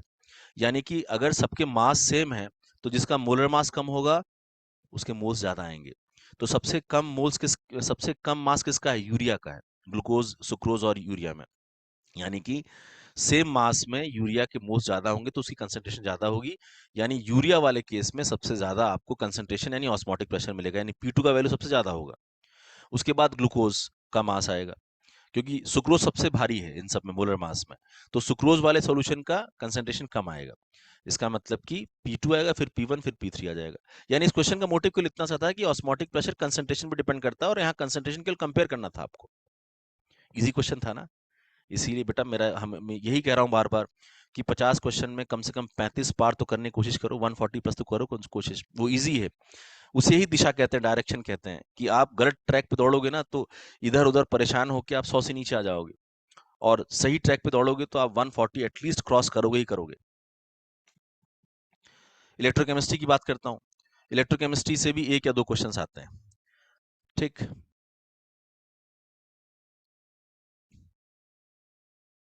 देखो इसमें इलेक्ट्रोकेमिस्ट्री में एक टॉपिक जो है पहले वो है कंडक्टेंस इन इलेक्ट्रोलाइटिक सॉल्यूशन, जिसमें आप स्पेसिफिक कंडक्टेंस, मोलर कंडक्टेंस, जो कापा आपने पढ़ा है, मोलर कंडक्टेंस, इक्विवेलेंट कंडक्टेंस, ये सब पढ़ा है जो, वो इंपॉर्टेंट है। और कुलरॉश लॉ, उसका ग्राफ, कुलरॉश लॉ के एप्लीकेशंस इंपॉर्टेंट हैं। अब मैं फिलहाल ये वीडियो आपको पढ़ाने के लिए नहीं बना रहा हूँ, मैं केवल बता रहा हूँ कि क्या क्या आप उसके दिमाग में उसको रखो और रिवाइज करते चले जाओ। ये एक टॉपिक है आपका। सेकंड टॉपिक आपका है इलेक्ट्रोलाइसिस और फैराडेज लॉ, मतलब एनोड कैथोड पे क्या बन रहा है, और फैराडेज लॉ के जो दोनों लॉज हैं उसके सिंपल न्यूमेरिकल्स। और दूसरा फिर यहाँ पे इंपॉर्टेंट है इलेक्ट्रोलाइटिक सेल, वही फैट मतलब इलेक्ट्रोलाइसिस और इलेक्ट्रोलाइटिक सेल हो गया। फिर जो उसके बाद है EMF of the cell, E naught cell निकालना, नर्स्ट इक्वेशन यूज करके ई सेल निकालना। ठीक, और उसके बाद E naught cell, delta G naught और केसी के रिलेशन पे बेस्ड क्वेश्चंस इंपॉर्टेंट हैं आपके लिए। ये टॉपिक इंपॉर्टेंट है। ठीक, और फ्यूल सेल कोरोजन, इनके बारे में थोड़ा बहुत, एनोड पे कौन सी रिएक्शन हो रही है, कैथोड पे कौन सी रिएक्शन हो रही है, ये सब चीजें पूछी जा सकती हैं। इसके लिए भी आप अगर मैं, क्योंकि बड़ा चैप्टर है कई लोग इसमें परेशान होते हैं, अगर पूरा चैप्टर नहीं भी तैयार है तो जो टॉपिक तैयार है पहले तो उसको कर लो, और उसके बाद फिर पीवाईक्यू क्वेश्चंस पक्का लगा लेना, क्योंकि इसमें पीवाईक्यू बहुत हेल्पफुल है। अभी मैं लास्ट में एनालिसिस दिखाऊंगा कि कहाँ कहाँ से क्वेश्चंस पीवाईक्यू से ही आए हैं, या तो वैसे ही या तो वही क्वेश्चन आया है। अब जैसे ये देखो क्वेश्चन है, ये क्वेश्चन पीवाईक्यू में तो मिल जाएगा। यानी कि हेस लॉ पे, ये कुलरॉश लॉ पे बेस्ड है। आपने पढ़ा है कुलरॉस लॉ में हम जो है अगर किसी वीक इलेक्ट्रोलाइट का क्या निकालना चाहें, molar conductance at infinite dilution निकालना चाहें, तो उसके लिए हम लोग स्ट्रॉन्ग इलेक्ट्रोलाइट का डेटा यूज करते हैं। तो अब यहाँ तुम देख सकते हो कि हमें CH3COOH का निकालना था मोलर कंडक्टेंस, और इसके लिए हम लोगों ने क्या यूज किया, CH3COONA का डेटा यूज किया, HCl का डेटा यूज किया, और उसमें से माइनस कर दिया हमने किसका, NaCl का। तो इसको आप सॉल्व कर लेंगे, मुझे पूरी उम्मीद है। इस तरीके से बेसिक क्वेश्चन एकदम फॉर्मूला बेस्ड ये आ जाएगा। केमिकल काइनेटिक्स से क्वेश्चंस इजी आते हैं, हालांकि क्वेश्चंस बहुत डिफिकल्ट भी बनाए जा सकते हैं, लेकिन एक या दो क्वेश्चंस आते हैं। इसको भी हम 3 हेडिंग में मैंने आपको पढ़ाया हुआ है। एक हेडिंग है कि भाई रेट ऑफ रिएक्शन क्या है, एवरेज इंस्टेंटेनियस रेट क्या है, कौन कौन से फैक्टर्स को इफेक्ट करते हैं, कंसंट्रेशन, टेम्परेचर, कैटलिस्ट, ये इंपॉर्टेंट पॉइंट है। और फिर ऑर्डर मॉलिक्युलरिटी और rate law equation. Rate law equation यानी कि ये एक point, rate law equation, molecularity, mechanism based जो क्वेश्चंस हैं वो एक सेगमेंट हो गया पूरा। इसके बाद integrated rate law equation zero और फर्स्ट ऑर्डर के लिए, ये हो गया हमारा सेकंड टॉपिक जो मैंने डिस्कस किया था। और फिर एक्टिवेशन एनर्जी, आरएनएस इक्वेशन और कोलिजन थ्योरी। कोलिजन थ्योरी से न्यूमेरिकल नहीं आएगा, लेकिन स्टेटमेंट वेरीफाई करने के लिए आ सकता है, एलिमेंट्री आइडिया जो एनसीईआरटी में स्टेटमेंट्स दिए हैं। और एक्टिवेशन एनर्जी में वो जो आरएनएस इक्वेशन है उससे ग्राफ वगैरह या उस पर सिंपल न्यूमेरिकल आ सकते हैं। तो इसमें भी आप लोग कम से कम पीवाईक्यू बैठ लें, लगा लें पूरा। आप पीवाईक्यू लगाने के बाद आप कहें कि हाँ आप ऐसे क्वेश्चन हम बना सकते हैं, ये चैप्टर हमारा तैयार है। अब जैसे ये क्वेश्चन पूछा है, बताओ बहुत डिफिकल्ट क्वेश्चन आया, क्या होगा अगर तुम्हें ग्राफ रीड करना ही नहीं आता है। अब यहाँ इन्होंने दिया है कि ए से बी एक रिएक्शन हो रही है जिसकी एंथैल्पी नेगेटिव है, मतलब रिएक्शन एक्सोथर्मिक है। अरे भाई एक्सोथर्मिक रिएक्शन क्या होती है, जिसमें रिएक्टेंट से कम एनर्जी होती है किसकी, प्रोडक्ट की। तो आप इसमें देखो कि रिएक्टेंट से प्रोडक्ट कम कहाँ है, क्योंकि यही रिएक्शन क्या होगी, एक्सोथर्मिक। और एक ही तो ऐसी रिएक्शन दिख रही है, थर्ड वाली। तो यानी इस क्वेश्चन में केवल आपको ग्राफ पहचानना था। इजी था कि नहीं था। मैं बार बार कह रहा हूं कि ओवरऑल सिलेबस काफी वास्ट है और हर चैप्टर में बहुत डिफिकल्ट चीजें भी हैं। किसी चैप्टर से डिफिकल्ट आएगा तो किसी से इजी आएगा। अल्टीमेट पॉइंट ये है कि 35+ क्वेश्चंस इजी रहेंगे, चाहे जहां के भी रहें, हमें उनको फोकस करना है। Surface chemistry purely NCERT based question, और एक क्वेश्चन इससे लगभग रहता है। 2 हेडिंग में इसको पढ़ लेते हैं। फिजिक्स ऑप्शन, केमिस ऑप्शन में जो डिफरेंसेस हैं उनको पढ़ लेना चाहिए, ठीक। उसके बाद कौन कौन से factor adsorption of gas on solid को अफेक्ट करते हैं, प्रेशर और टेम्परेचर और नेचर ऑफ गैस, वो उनकी वेरिएशंस आपको समझ में आने चाहिए। और उसके बाद फिर कोलॉइडल स्टेट इंपॉर्टेंट है, कोलॉइडल स्टेट और ट्रू सॉल्यूशन के डिफरेंसेस क्या हैं, उस पर स्टेटमेंट आ सकते हैं, ठीक है। उसके बाद लायोफिलिक और लायोफोबिक कोलॉइड्स में डिफरेंसेस क्या हैं, उनके स्टेटमेंट आ सकते हैं। पहचान कौन सी, मतलब कौन से मल्टी मॉलिक्यूलर कोलॉइड हैं, कौन से मैक्रोमॉलिक्यूलर कोलॉइड हैं, पहचान आनी चाहिए। स्टेटमेंट वाले क्वेश्चंस आते हैं, वेरीफाई करने आने चाहिए। और प्रॉपर्टीज में टिंडल इफेक्ट क्या है, उसके स्टेटमेंट वेरीफाई करने आने चाहिए। ब्राउन मूवमेंट क्या है, क्यों है, स्टेबिलिटी के रिस्पॉन्सिबल है, इलेक्ट्रोफोरेसिस क्या है, कोगुलेशन, हार्डी शूल्ज रूल यहाँ पे इंपॉर्टेंट है। और लास्ट में आप पीवाईक्यू जरूर लगा लें, ठीक है। एक क्वेश्चन पूछा गया था, ये टिंडल इफेक्ट किस में होगा, और तुमको जो ऑप्शन दिए हैं सुनो, urea solution, NaCl solution, glucose solution, ये एक्चुअल सॉल्यूशंस होते हैं। स्टार्च सॉल्यूशन कोलॉइडल सॉल्यूशन होता है, स्टार्च एक कोलॉइडल सॉल्यूशन होता है, लायोफिलिक नेचर का होता है। और बाकी सब ट्रू सॉल्यूशंस दिए हुए हैं। तो जब ट्रू सॉल्यूशंस दिए हैं तो वो थोड़ी टिंडल इफेक्ट शो करेंगे, टिंडल इफेक्ट तो कोलॉइडल शो करेगा ना। तो बोलो बेसिक क्वेश्चन है ना, ज्यादा के चक्कर में बेसिक भी क्लियर नहीं होते हैं, तभी दिक्कत आती है। देखो नेक्स्ट, मेटलर्जी से एक क्वेश्चन रहता ही रहता है। मेटलर्जी में 2 सेक्शंस हैं, एक तो मेटलर्जिकल ऑपरेशंस वाला है कि कंसंट्रेशन कैसे करते हैं, उसके बाद फिर उसके जो रिडक्शंस के प्रोसेस हैं वो कैसे कैसे होते हैं, इलेक्ट्रोलाइटिक रिडक्शन है, हाइड्रोजन के साथ रिडक्शन है, एल्यूमिनियम के साथ रिडक्शन है, कार्बन के साथ स्मेल्टिंग है। यानी कि इसमें जो पहला है ना, पहला कंसंट्रेशन हम करते हैं। हाँ, उसके बाद फिर हम कंसंट्रेशन में 2 बहुत इंपॉर्टेंट है, फ्रोथ फ्लोटेशन और लीचिंग जरूर पढ़ लेना, फ्लोथ, ठीक है। उसके बाद फिर कैल्सिनेशन इंपॉर्टेंट है, रोस्टिंग इंपॉर्टेंट है। फिर ऑक्साइड जब बन जाता है तो फिर हम रिडक्शन करते हैं और लास्ट में उसकी रिफाइनिंग करते हैं। तो ये जो जितने एनसीईआरटी में प्रोसेसेस दिए हैं वो उसमें क्या करते हैं और किसके लिए करते हैं, इतना जरूर कर लेना आप। और एक्सट्रैक्शन ऑफ कॉपर में खासकर आयरन वाला जो एक्सट्रैक्शन दिया है एनसीईआरटी में, उसको जरूर आप एक बार, जो ब्लास्ट फर्नेस का डायग्राम है उसको एक बार आप देख लें कि कौन कौन से रीजन में क्या टेम्परेचर है और कौन कौन सी रिएक्शंस होती हैं। ठीक, एलिंगम डायग्राम से क्वेश्चन आ सकता है, अगर आपने पढ़ा है, टीचर ने पढ़ाया तो अच्छी बात है, नहीं तो फिर आप उसको स्किप कर सकते हो, कि उससे क्वेश्चन आना बहुत, ऐसा नहीं है कि क्वेश्चन एकदम आएगा, लेकिन ये जो मेटलर्जिकल ऑपरेशंस हैं ये थोड़ा इंपॉर्टेंट है। और ओर्स, लास्ट में ओर्स, जो एनसीईआरटी में ओर्स दिए हुए हैं ना, बस उतने ही, और उससे ज्यादा नहीं पूछेंगे वो आपसे। जैसे एक क्वेश्चन पूछा था इसमें कि ब्लास्ट फर्नेस में जो हाईएस्ट टेम्परेचर अचीव होता है वो क्या है, तो ये, अब ये थोड़ा अनयूजुअल क्वेश्चन है। अगर आपने ब्लास्ट फर्नेस डायग्राम देखा होगा तो उसमें हाई टेम्परेचर क्या अचीव होता है, आप टिक कर सकते हैं उस केस में। फिर ये रिफाइनिंग वाला है, अब ये इजी है, एनसीईआरटी में साफ साफ दिया है कि सबसे जैसे प्योर जो मेटल्स होते हैं, जो सेमी कंडक्टर डिवाइस में हम यूज करते हैं, सिलिकॉन, जर्मेनियम जैसे, उसको हम लोग जोन रिफाइनिंग से रिफाइन करते हैं। ठीक है, पी ब्लॉक में काफी बड़ा है पी ब्लॉक, 2 क्वेश्चन आए थे यहाँ से, वही 2 से 3 क्वेश्चन लगभग मैक्सिमम रहते हैं। ग्रुप 15 और 16 से क्वेश्चन नहीं था, हालांकि पी ब्लॉक में अगर देखें तो नहीं था 21 में, लेकिन 22 में शायद आ सकता है। तो क्वेश्चंस कहाँ से आ सकते हैं वो आप देख लो। जैसे ammonia nitric acid oxide of nitrogen, nitrogen oxides में के स्ट्रक्चर्स, ठीक है, और उसके बाद फिर फॉस्फीन इंपॉर्टेंट है, और ऑक्सो एसिड्स में केवल उसके स्ट्रक्चर्स। तो ये जरूर यहाँ से थोड़ा रिवाइज कर लीजिएगा। और अगर हम बात करें किसकी, ऑक्सीजन फैमिली की बात करें, अगर ऑक्सीजन फैमिली में भी आप मेनली किस पे ध्यान दीजिएगा, ओजोन पे, फिर उसके बाद ओजोन के बाद आपको ध्यान देना है सल्फर डाइऑक्साइड पे, सल्फ्यूरिक एसिड पे, और ऑक्सो एसिड्स ऑफ सल्फर पे। इनके आप जरूर रिएक्शंस को, इनके इंफॉर्मेशन को जो एनसीईआरटी में दिया है, एक बार जरूर आप कवर कर लेना। ठीक, और ये पूरा ना कहाँ से आता है, एनसीईआरटी से आता है पूरा पी ब्लॉक। और जो लोग मेरे स्टूडेंट्स हैं, वो मैंने जो पढ़ाया हुआ है ग्रुप 17, ग्रुप 18, वो पूरा इन्फॉर्मेशन एकदम करा दिया है मैंने नोट्स में। हालांकि आप यहाँ से अगर देखें तो जो जनरल ट्रेंड्स होते हैं वो इनके इम्पोर्टेंट हैं, हाइड्रोजन हैलाइड के जो ट्रेंड्स हैं वो इम्पोर्टेंट हैं, oxo acids of halogen important है, इंटर हेलोजन कंपाउंड्स इंपॉर्टेंट है, HCl और क्लोरीन के बारे में जो इन्फॉर्मेशन दी है वो इंपॉर्टेंट है। ठीक, और ग्रुप 18 में तो फिर जनरल ट्रेंड इंपॉर्टेंट है इनके, और जेनॉन कंपाउंड्स इंपॉर्टेंट हैं, और लास्ट में जो पैराग्राफ दिया है इनके यूजेस का, हीलियम का, नियॉन का, आर्गन का, वो देख लीजिएगा। जैसे 2 क्वेश्चंस पूछे गए हैं, देखो दोनों इजी क्वेश्चंस हैं।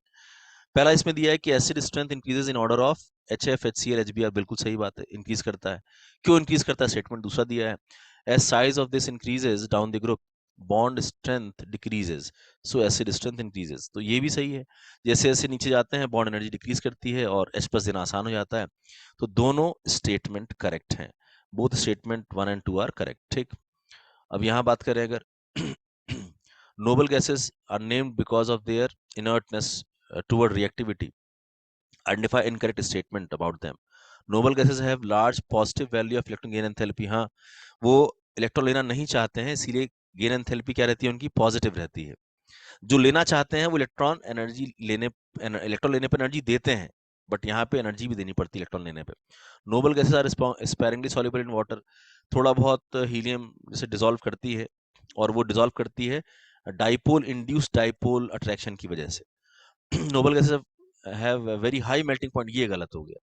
नोबल गैसेस में वीक वैन डर वाल अट्रैक्शंस होते हैं, इसीलिए उनकी मेल्टिंग पॉइंट, बॉइलिंग पॉइंट क्या रहते हैं, कम रहते हैं। तो ये हो गया इनकरेक्ट, नोबल गैसेस के बारे में साफ साफ एनसीईआरटी में दिया हुआ है। और नोबल गैसेस में वैन डर वाल फोर्सेस ही रहेंगी, जिनको हम वीक डिस्पर्जन फोर्स कहते हैं। Van der Waal force of attraction को लंदन डिस्पर्जन फोर्स भी कहते हैं। ठीक, इसके बाद हम बात करें डीएफ की, डी और एफ ब्लॉक एलिमेंट की, तो इसमें 2 क्वेश्चंस तक आने की उम्मीद रहती है। इसमें सबसे पहले तो ये है कि आप जो इसमें metallic character, ionisation enthalpy, oxidation number, ionic colour, catalytic property, magnetic property के पैराग्राफ दिए हुए हैं, आप उनके स्टेटमेंट जरूर आप देख लें। एलॉय फॉर्मेशन, 2 एलॉय दिए हुए हैं।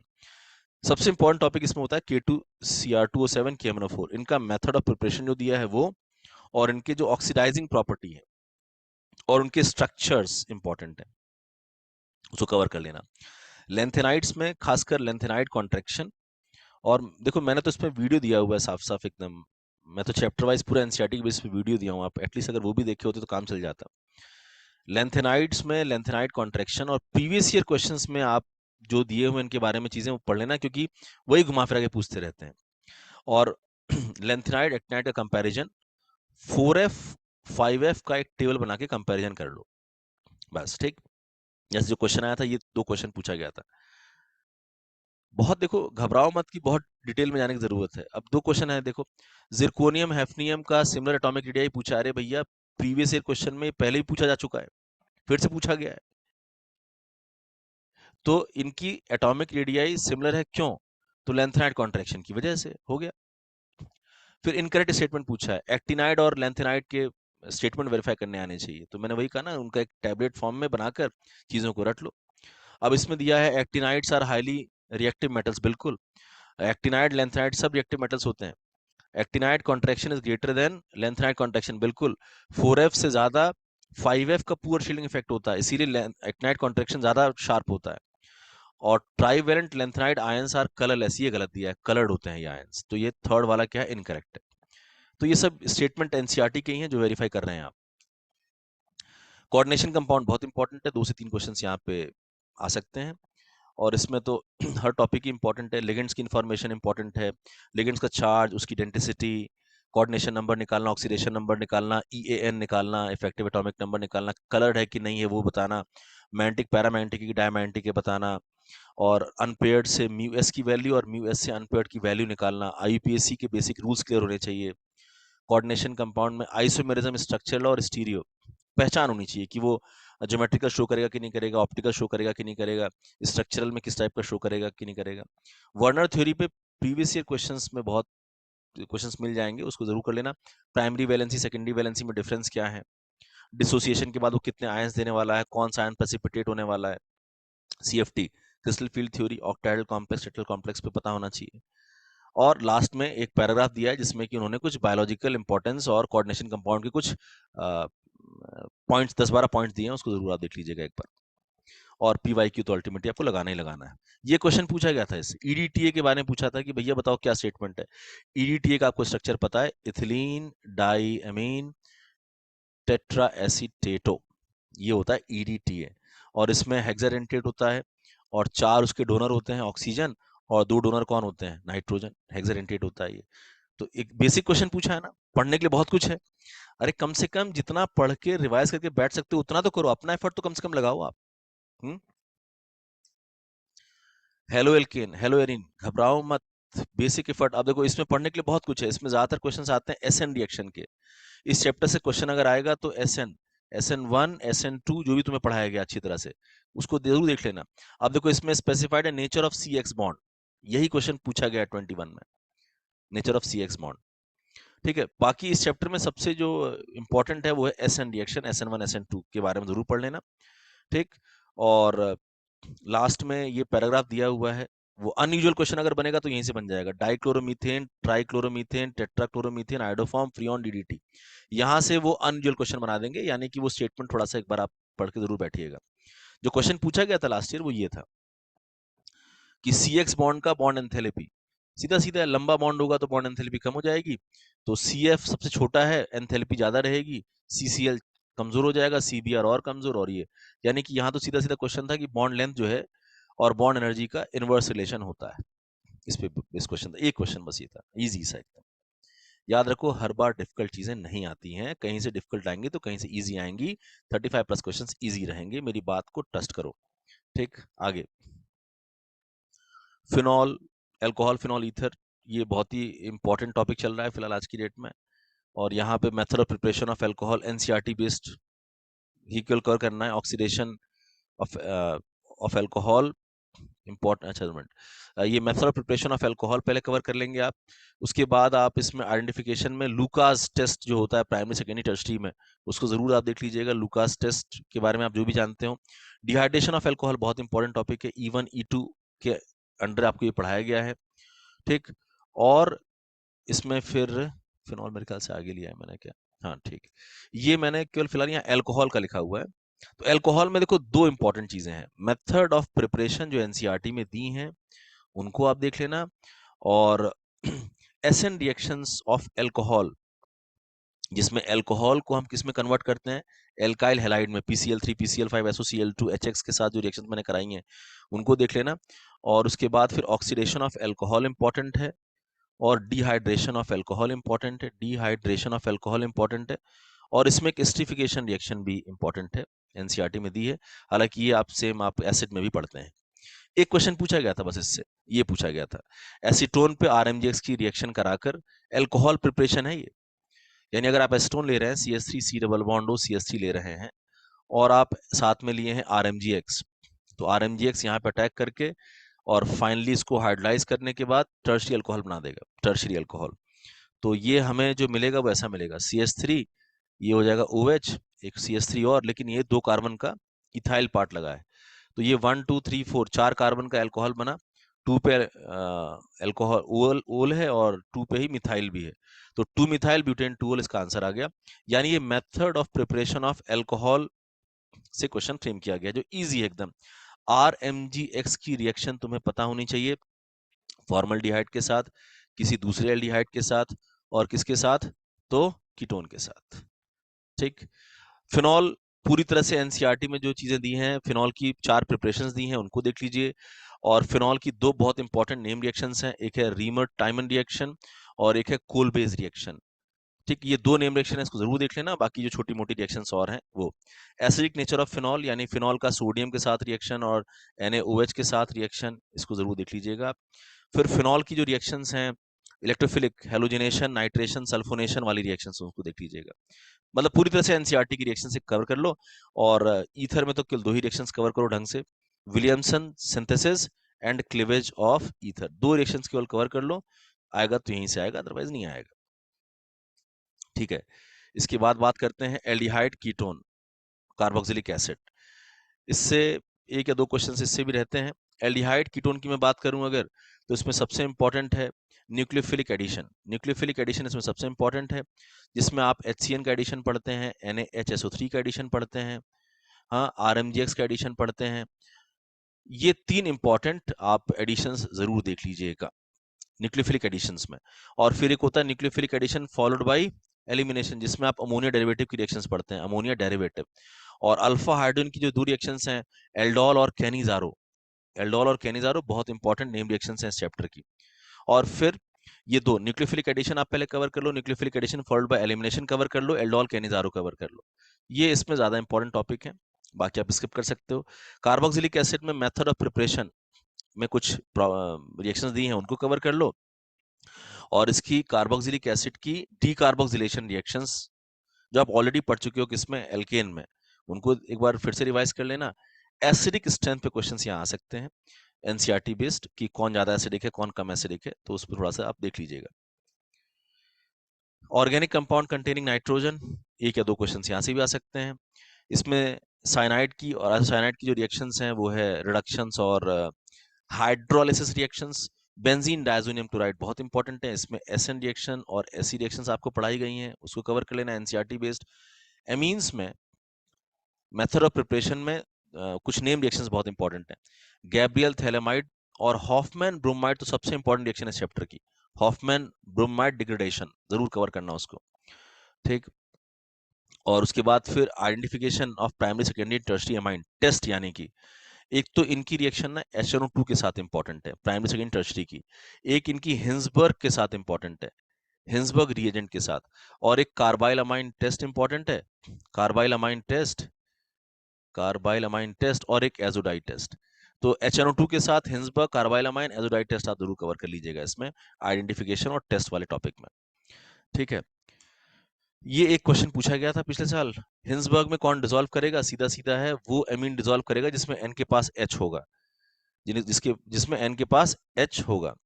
तो यहाँ पे है identify the compound will react with Hinsberg, तो Hinsberg which dissolve in alkali also. देखो होता क्या है कि हिंसबर्ग के बाद अगर आप KOH मिलाते हैं तो उसमें प्राइमरी अमीन डिसॉल्व करता है, हिंसबर्ग में दोनों करते हैं डिसॉल्व, प्राइमरी और सेकेंडरी, लेकिन हिंसबर्ग के बाद आप बेस मिलाओगे ना तो उसमें केवल प्राइमरी अमीन डिसॉल्व करता है। तो ये हिंसबर्ग के टेस्ट में आपने ये पढ़ा होगा, एकदम बेसिक है। पॉलीमर से क्वेश्चन पक्का आता है। पॉलीमर में डिफरेंट टाइप ऑफ पॉलीमर्स पहचान होनी चाहिए आपको। एडिशन पॉलीमर कौन से हैं, उसके बाद फिर कंडेंसेशन पॉलीमर कौन से हैं, को पॉलीमर कौन से हैं, होमो पॉलीमर कौन से हैं, बायोडिग्रेडेबल पॉलीमर कौन से हैं। ठीक है, तो टाइप ऑफ पॉलीमर की पहचान होनी चाहिए, उसका जो मोनोमेरिक स्ट्रक्चर है, पॉलीमेरिक स्ट्रक्चर, उसकी पहचान होनी चाहिए। पीवाईक्यू लगाओ, दैट्स इट, आगे बढ़ जाओ। और केमिस्ट्री इन एवरीडे लाइफ का मैं एक वीडियो अभी आपको देने वाला हूँ रिसेंटली, कल, उसको जरूर आप देख लीजिएगा। खैर, क्वेश्चंस कैसे आते हैं, ड्रग से क्वेश्चंस आते हैं, एनालिसिस रटना ही तो है कुल मिला के। एनालिसिस, ट्रांसक्लाइजर, एंटीसेप्टिक, डिसइंफेक्टेंट, जो एनसीईआरटी में जितने ड्रग्स दिए हुए हैं, कौन क्या काम करता है, ड्रग रट लो भाई। और आर्टिफिशियल स्वीटनिंग एजेंट जो जो भी दिए हुए हैं एनसीईआरटी में, स्वीटनिंग एजेंट्स, उनको आप रट लो। अगर जेडब्ल्यू की तैयारी कर रहे हो तो स्ट्रक्चर इंपॉर्टेंट है, और नीट की तैयारी कर रहे हो तो स्ट्रक्चर इंपॉर्टेंट उतने नहीं है। और स्लो सोप और डिटर्जेंट का क्लींजिंग एक्शन और उनके स्ट्रक्चर, उनके नाम कुछ जो एनसीईआरटी में दिए हैं, बस इतना। 3 टॉपिक इसके कवर कर लो, एक क्वेश्चन पक्का यहां से आ जाएगा। जैसे 2 क्वेश्चन पूछे गए हैं, अब बताओ क्या डिफिकल्ट क्वेश्चन है ये। पहला ये, which of the following polymer based upon addition polymerisation. Addition, Teflon is an addition polymerisation. बाकी डेक्रॉन पॉलिएस्टर होता है, कंडेंसेशन से बनता है। नायलॉन 66 और नोवोलैक, ये सब कंडेंसेशन से बनते हैं। टेफ्लॉन यहाँ पे एडिशन, यानी कि आपको बेसिक एडिशन पॉलीमर, उसके बाद फिर कंडेंसेशन, को पॉलीमर, होमो पॉलीमर, ये सब पता होना चाहिए। आगे, aspirin, paracetamol belong to class of narcotic analysis, गलत। ये नार्कोटिक नहीं होते हैं, नार्कोटिक में मॉर्फिन, हेरोइन आते हैं, तो इसमें दोनों स्टेटमेंट उन्होंने गलत दिए हैं। एस्पिरिन, पैरासीटामोल एनाल्जेसिक हैं लेकिन नॉन नार्कोटिक हैं, और मॉर्फिन और जो हेरोइन है वो नार्कोटिक हैं, तो दोनों स्टेटमेंट इनकरेक्ट हैं, यानी बोथ स्टेटमेंट आर फॉल्स, सी। तो इसके बाद आते हैं बायोमोलिक्यूल्स पे। बायोमोलिक्यूल्स में अगर केमिस्ट्री के पॉइंट ऑफ व्यू से देखा जाए तो मेनली जो मोनोसेक्राइड, डाइसेक्राइड और ओलिगोसेक्राइड, पॉलीसेक्राइड की जो स्ट्रक्चर्स हैं वो सबसे इंपॉर्टेंट है, इनके स्ट्रक्चर्स और इनकी बॉन्डिंग। ठीक, उसके बाद एनोमर क्या होता है, एपीमर क्या होता है, म्यूटा रोटेशन क्या है, ठीक, रिड्यूसिंग शुगर क्या है, ये सारी चीजें पूछी जा सकती हैं। पीवाई के क्वेश्चंस पक्का लगा लें आप। सुक्रोज, लैक्टोज, माल्टोज में बॉन्डिंग, स्टार्च, सेलुलोज, ग्लाइकोजन में बॉन्डिंग, कौन कौन से उसके मोनोमेरिक यूनिट्स हैं और उनकी बॉन्डिंग C1 C4 है कि C1 6 है, अल्फा फॉर्म यूज हुआ है कि बीटा फॉर्म यूज हुआ है, यानी स्ट्रक्चर वाला पहलू आप एनसीईआरटी जरूर कवर कर लें। और ग्लूकोज के जो रिएक्शंस दिए हैं उनको जरूर कवर कर लें। प्रोटीन में आप थोड़ा बहुत जो 4 पैराग्राफ दिए हुए हैं, प्राइमरी, सेकेंडरी, टर्शरी स्ट्रक्चर का जो 4 पैराग्राफ है, उसको जरूर आप बैठ के एक बार रिवाइज, मतलब एक फॉर्मल रीडिंग कर लें कि कौन कौन सी बॉन्डिंग कौन से स्ट्रक्चर में पाई जाती है। और अल्टीमेटली जाते जाते पीवाईक्यू जरूर रिवाइज कर लें इस चैप्टर का। बाकी तो तुम डीएनए, आरएनए के बारे में बायो में पढ़ते ही हो, एमिनो एसिड्स के बारे में पढ़ते हो, विटामिन्स के बारे में पढ़ते हो, हार्मोन्स के बारे में, तो ये सब तो आप बायो से अपना कवर कर लेंगे। केमिस्ट्री के पॉइंट ऑफ व्यू से आप कार्बोहाइड्रेट के स्ट्रक्चरल बेस्ड क्वेश्चंस और प्रोटीन के ये 4 पैराग्राफ, प्राइमरी, सेकेंडरी, टर्शियरी और क्वाटरनरी जरूर कर लें आप कवर। जैसे एक क्वेश्चन पूछा गया था यहाँ पे, बस आरबीसी की डेफिशिएंसी इज डिजीज ऑफ, बोलोगे कि vitamin B12 is the deficiency, disease of vitamin B12 की डेफिशिएंसी से ये होता है। तो इजी क्वेश्चन है ये। अगर मैं इस पूरे का एनालिसिस आपको शो करूं तो इस पूरे का एनालिसिस कुछ इस तरह से है आपके सामने, देखो। अगर हम बात करें पहले चैप्टर की, तो एक क्वेश्चन पूछा गया है, इजी था क्वेश्चन वो, और पीवाईक्यू बेस्ड क्वेश्चन था। Structure of atom, easy question था, स्ट्रक्चर ऑफ एटम का वो फॉर्मूला बेस्ड था एकदम। पीवाईक्यू बेस्ड था, लेकिन जो उसकी जो कैलकुलेशन थी वो थोड़ी डिफिकल्ट थी। क्वेश्चन नहीं था पीरियोडिसिटी से, केमिकल बॉन्डिंग से 2 क्वेश्चन थे, दोनों इजी क्वेश्चंस थे, पीवाईक्यू बेस्ड थे, याद आ रहा हो तो बीएससीपीआर बेस्ड क्वेश्चंस थे। स्टेट ऑफ मैटर एक क्वेश्चन था, वो बॉयल्स लॉ का जो ग्राफिकल क्वेश्चन था वो पीवाईक्यू बेस्ड क्वेश्चन है। थर्मोडायनेमिक्स एक क्वेश्चन था कि इरिवर्सिबल रिएक्शंस जो नहीं, वो Cp minus Cv equals to R वाला एकदम सिंपल क्वेश्चन था, पीवाईक्यू बेस्ड क्वेश्चन था। इक्विलिब्रियम का एक क्वेश्चन था, एवरेज आप कह सकते हो उसमें, वो जो सॉल्ट हाइड्रोलिसिस वाला क्वेश्चन था, फॉर्मूला बेस्ड क्वेश्चन था। इसके बाद पॉलीमर से एक क्वेश्चन, बायोमोलिक्यूल से एक क्वेश्चन, केमिस्ट्री एवरी लाइफ से एक क्वेश्चन, ये सब एनसीईआरटी बेस्ड है। आप एक नॉवल रीडिंग करके जरूर बैठेंगे, क्वेश्चन पक्का यहाँ से आएंगे। रेडॉक्स से एक क्वेश्चन था, आपने नहीं पढ़ा होगा तो कम से कम देख के तो बता लोगे ना कि मेटल डिस्प्लेसमेंट रिएक्शन है। हाइड्रोजन से एक क्वेश्चन था, रीडिंग की जरूरत है हाइड्रोजन चैप्टर में। फिर एस ब्लॉक से जो क्वेश्चन था वो बेरिलियम वाला क्वेश्चन था, एनॉमलस बिहेवियर वाला क्वेश्चन था। बोरॉन कार्बन फैमिली से क्वेश्चन नहीं था। ऑर्गेनिक से 2 क्वेश्चन थे, एक क्वेश्चन मेटामेरिज्म का था, एक आईपीएससी का था, इजी क्वेश्चन थे। हाइड्रोकार्बन से एक क्वेश्चन था, एल्केन से डिकार्बोक्सिलेशन वाला।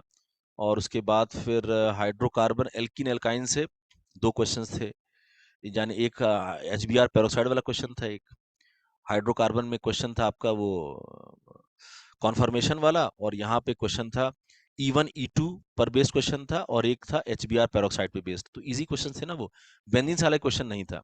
सॉलिड से 2 क्वेश्चंस थे, एक तो तुम्हारा वॉइड वाला क्वेश्चन था जो PYQ बेस्ड क्वेश्चन है, और उसके बाद फिर वो ब्रेवे लैटिस वाला क्वेश्चन था। सॉल्यूशन से क्वेश्चन था ऑस्मोटिक प्रेशर वाला, क्या डिफिकल्ट क्वेश्चन था? इजी था ना। इलेक्ट्रोकेमिस्ट्री से क्वेश्चन था वो कुलरॉस लॉ वाला, इजी था ना क्वेश्चन। केमिकल काइनेटिक्स से क्वेश्चन था वो ग्राफ वाला, इजी था ना क्वेश्चन। सरफेस केमिस्ट्री से क्वेश्चन था कि कौन टिंडल इफेक्ट शो करेगा, बोलो डिफिकल्ट क्वेश्चन था क्या? मेटलर्जी से 2 क्वेश्चंस थे, एक तो तुम्हारा जोन रिफाइनिंग वाला क्वेश्चन था, इजी था ना, वो भी फैक्ट बेस्ड था, PYQ बेस्ड था, आप चेक कर लो, पहले ही पूछा गया है। पी ब्लॉक से क्वेश्चन था हेलोजन फैमिली से, और एक क्वेश्चन था नोबल गैस से, इजी क्वेश्चंस थे। DF से 2 क्वेश्चंस थे, वो दोनों जो क्वेश्चंस थे लेंथनाइट कॉन्ट्रैक्शन वाला और एक्टिनाइट के स्टेटमेंट वाला, वो ऑलरेडी PYQ में पूछे गए क्वेश्चंस हैं, वो आप चेक करो। हेलो एल्केन से तो वो क्वेश्चन एकदम बेसिक क्वेश्चन था भाई, वो बॉन्ड लेंथ और बॉन्ड एनर्जी वाला। एल्कोहल फिनॉल ईथर से क्वेश्चन था RMGX वाला, इजी था ना वो। एल्डिहाइड कीटोन चैप्टर से क्वेश्चन नहीं था इसमें। और नाइट्रोजन कंडेंसिंग से क्लास में हमने क्वेश्चन अभी देखा, वो हिंसबर्ग में डिसोल्यूशन वाला। तो आपने देखा कि ओवरऑल पेपर बहुत ही बैलेंस्ड जो है, बहुत ही इजी पेपर आता है, मोस्टली पेपर इजी आता है।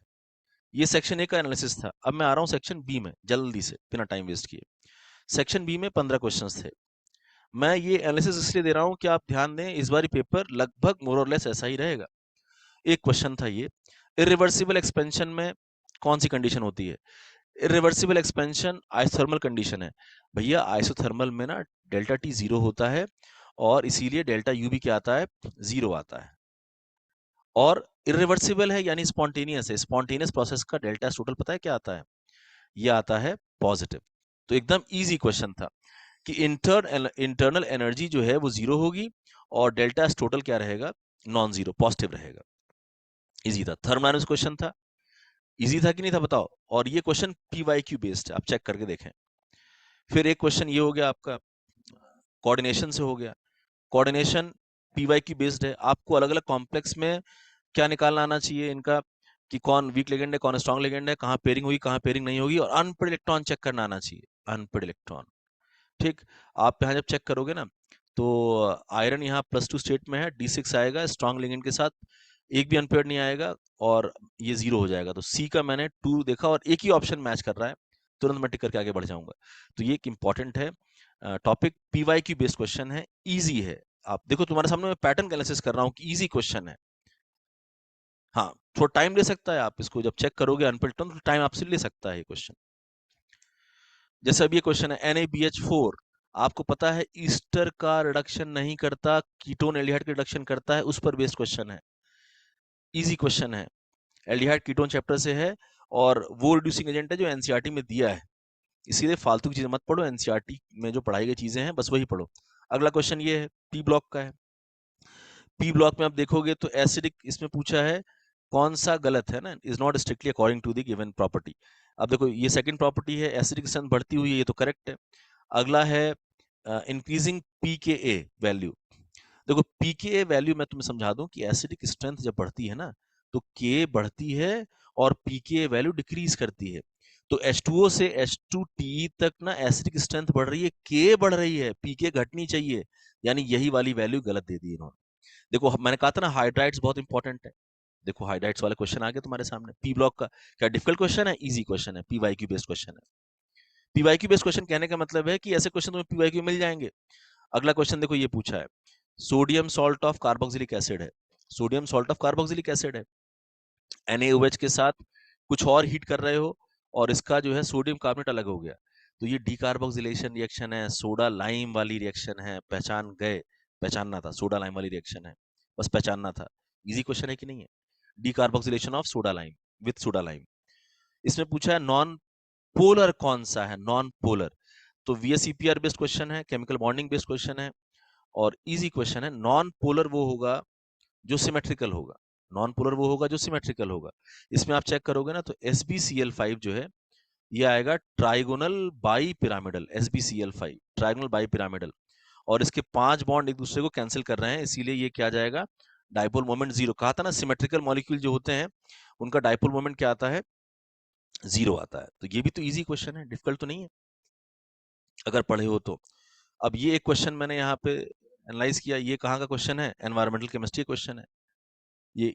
और इजी है क्योंकि देखो तुम एनवायरमेंटल केमिस्ट्री अगर पढ़े हो, एनसीईआरटी रीड किए हो अगर, तो इसमें दिया है कि व्हेन सनलाइट रिटर्न, इसमें ये दिया हुआ है क्या कि the sun warms break up the cloud, the HOCl and Cl2 are photolysed by sunlight. तो वहां जो HOCl और Cl2 रहता है उसकी फोटोलिसिस होती है, ये फ्री रेडिकल्स बनाते हैं। द क्लोरीन रेडिकल दस form initiate the chain reaction and ozone depletion. तो इसमें हमें ये जो रिएक्शन है सेकंड वाली, ये ओजोन डिप्लीशन से मैच कर रही है, यानी कि बी का 3 से मैच, बोलोगे बी का 3 से ये एक मैच हो गया। ये एनसीईआरटी में दिया हुआ है साफ साफ। और पहली वाली SO2 से O2 बन रही है, SO3। SO3 किसके लिए रेस्पॉन्सिबल हो सकती है, तो बोलोगे SO3, इसमें क्या क्या ऑप्शन दिए हैं, acidic rain, smog, ozone depletion, tropospheric pollution. देखो एसिडिक रेन ना, ये सी से हम मैच कर सकते हैं मोर अप्रोप्रिएटली, कि एसिडिक रेन से H2SO4 मिलता है, और वो जो मार्बल और कैल्शियम कार्बोनेट है ताजमहल वाला, कि मार्बल जो है काला पड़ जाता है, तो वो इससे मैच कर सकते हैं। तो सी का जो है 1, यानी कि यहाँ फोर्थ ऑप्शन आ जाएगा। तो इजी क्वेश्चन है एकदम।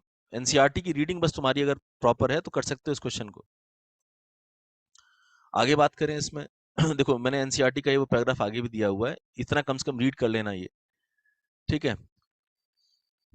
इसमें ये सब यहाँ एक्सप्लेन किया हुआ है पूरा, स्मॉग वगैरह, फोटोकेमिकल स्मॉग क्या होता है, उसमें ओजोन और पैन, ये दोनों पावरफुल आई इरिटेंट्स हैं।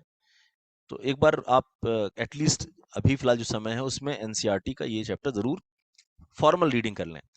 फिर ये इलेक्ट्रोकेमिस्ट्री से क्वेश्चन है। इलेक्ट्रोकेमिस्ट्री कौन से पार्ट से क्वेश्चन है, तो कहोगे ये है इलेक्ट्रोलाइटिक कंडक्शन वाले पार्ट से क्वेश्चन है। इसमें देखो मोलर कंडक्टेंस दिया हुआ है एक 0.007 मोलर एसिटिक एसिड का, उसकी मोलर कंडक्टिविटी दी है, डिसोसिएशन कांस्टेंट पूछा है। यानी कि पहले अल्फा निकालोगे, अल्फा कैसे निकालते हैं, molar conductance at infinite dilution, molar conductance at infinite dilution, और molar conductance at a particular concentration से अल्फा निकालते हैं। और अल्फा निकलने के बाद वो जो एसिटिक एसिड है उसका के निकालो कैसे, सी अल्फा स्क्वायर से। तो सी तुम्हें दिया है, अल्फा निकालना पड़ेगा, फिर पुट करोगे तब सॉल्व कर पाओगे। तो ये कुलरॉस लॉ के एप्लीकेशन बेस्ड क्वेश्चन है, क्वेश्चन इजी है। मोलर कंडक्टेंस कैसे निकालोगे इनफाइनाइट डाइल्यूशन पे, तो ये तुमको दोनों का आयनिक कंडक्टेंस दिया है, दोनों को जोड़ो। तो इन दोनों को जोड़कर तुमने मोलर कंडक्टेंस निकाल लिया इनफाइनाइट डाइल्यूशन पे, यानी 400। और मोलर कंडक्टिविटी उस कंसंट्रेशन पे दी है 20, तो 20/400 ये अल्फा आ गया, और फिर सी अल्फा स्क्वायर से के निकाल लो, जो भी आंसर आ जाए इसमें, ठीक। तो मेरा पॉइंट था बस एनालिसिस करने का कि क्वेश्चन कहाँ से और किस लेवल का है। तुम कह सकते हो कि थोड़ा सा ये एग्जाम हॉल के पॉइंट ऑफ व्यू से थोड़ा सा एबव एवरेज क्वेश्चन है, कैलकुलेशन आ रही है इसलिए, बट डिफिकल्ट नहीं है। फिर अगला क्वेश्चन ये है कि टोटल प्रेशर निकालना है, एक मिक्सचर दिया है, उसमें 4 ग्राम O2 दिया है, 2 ग्राम H2 दिया है, ये मिक्सचर दिया है, ठीक है।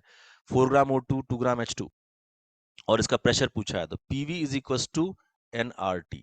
वॉल्यूम 1 लीटर दिया है, देख लो प्रेशर निकालना है, नंबर ऑफ मोल्स आपको टोटल निकालना पड़ेगा, 4 divide by molar mass oxygen का, 2 divide by molar mass hydrogen का, मोल्स आ गए into R, 0.0821 into temperature, temperature दिया 273 केल्विन, प्रेशर आ जाएगा सॉल्व करोगे तो 25.18।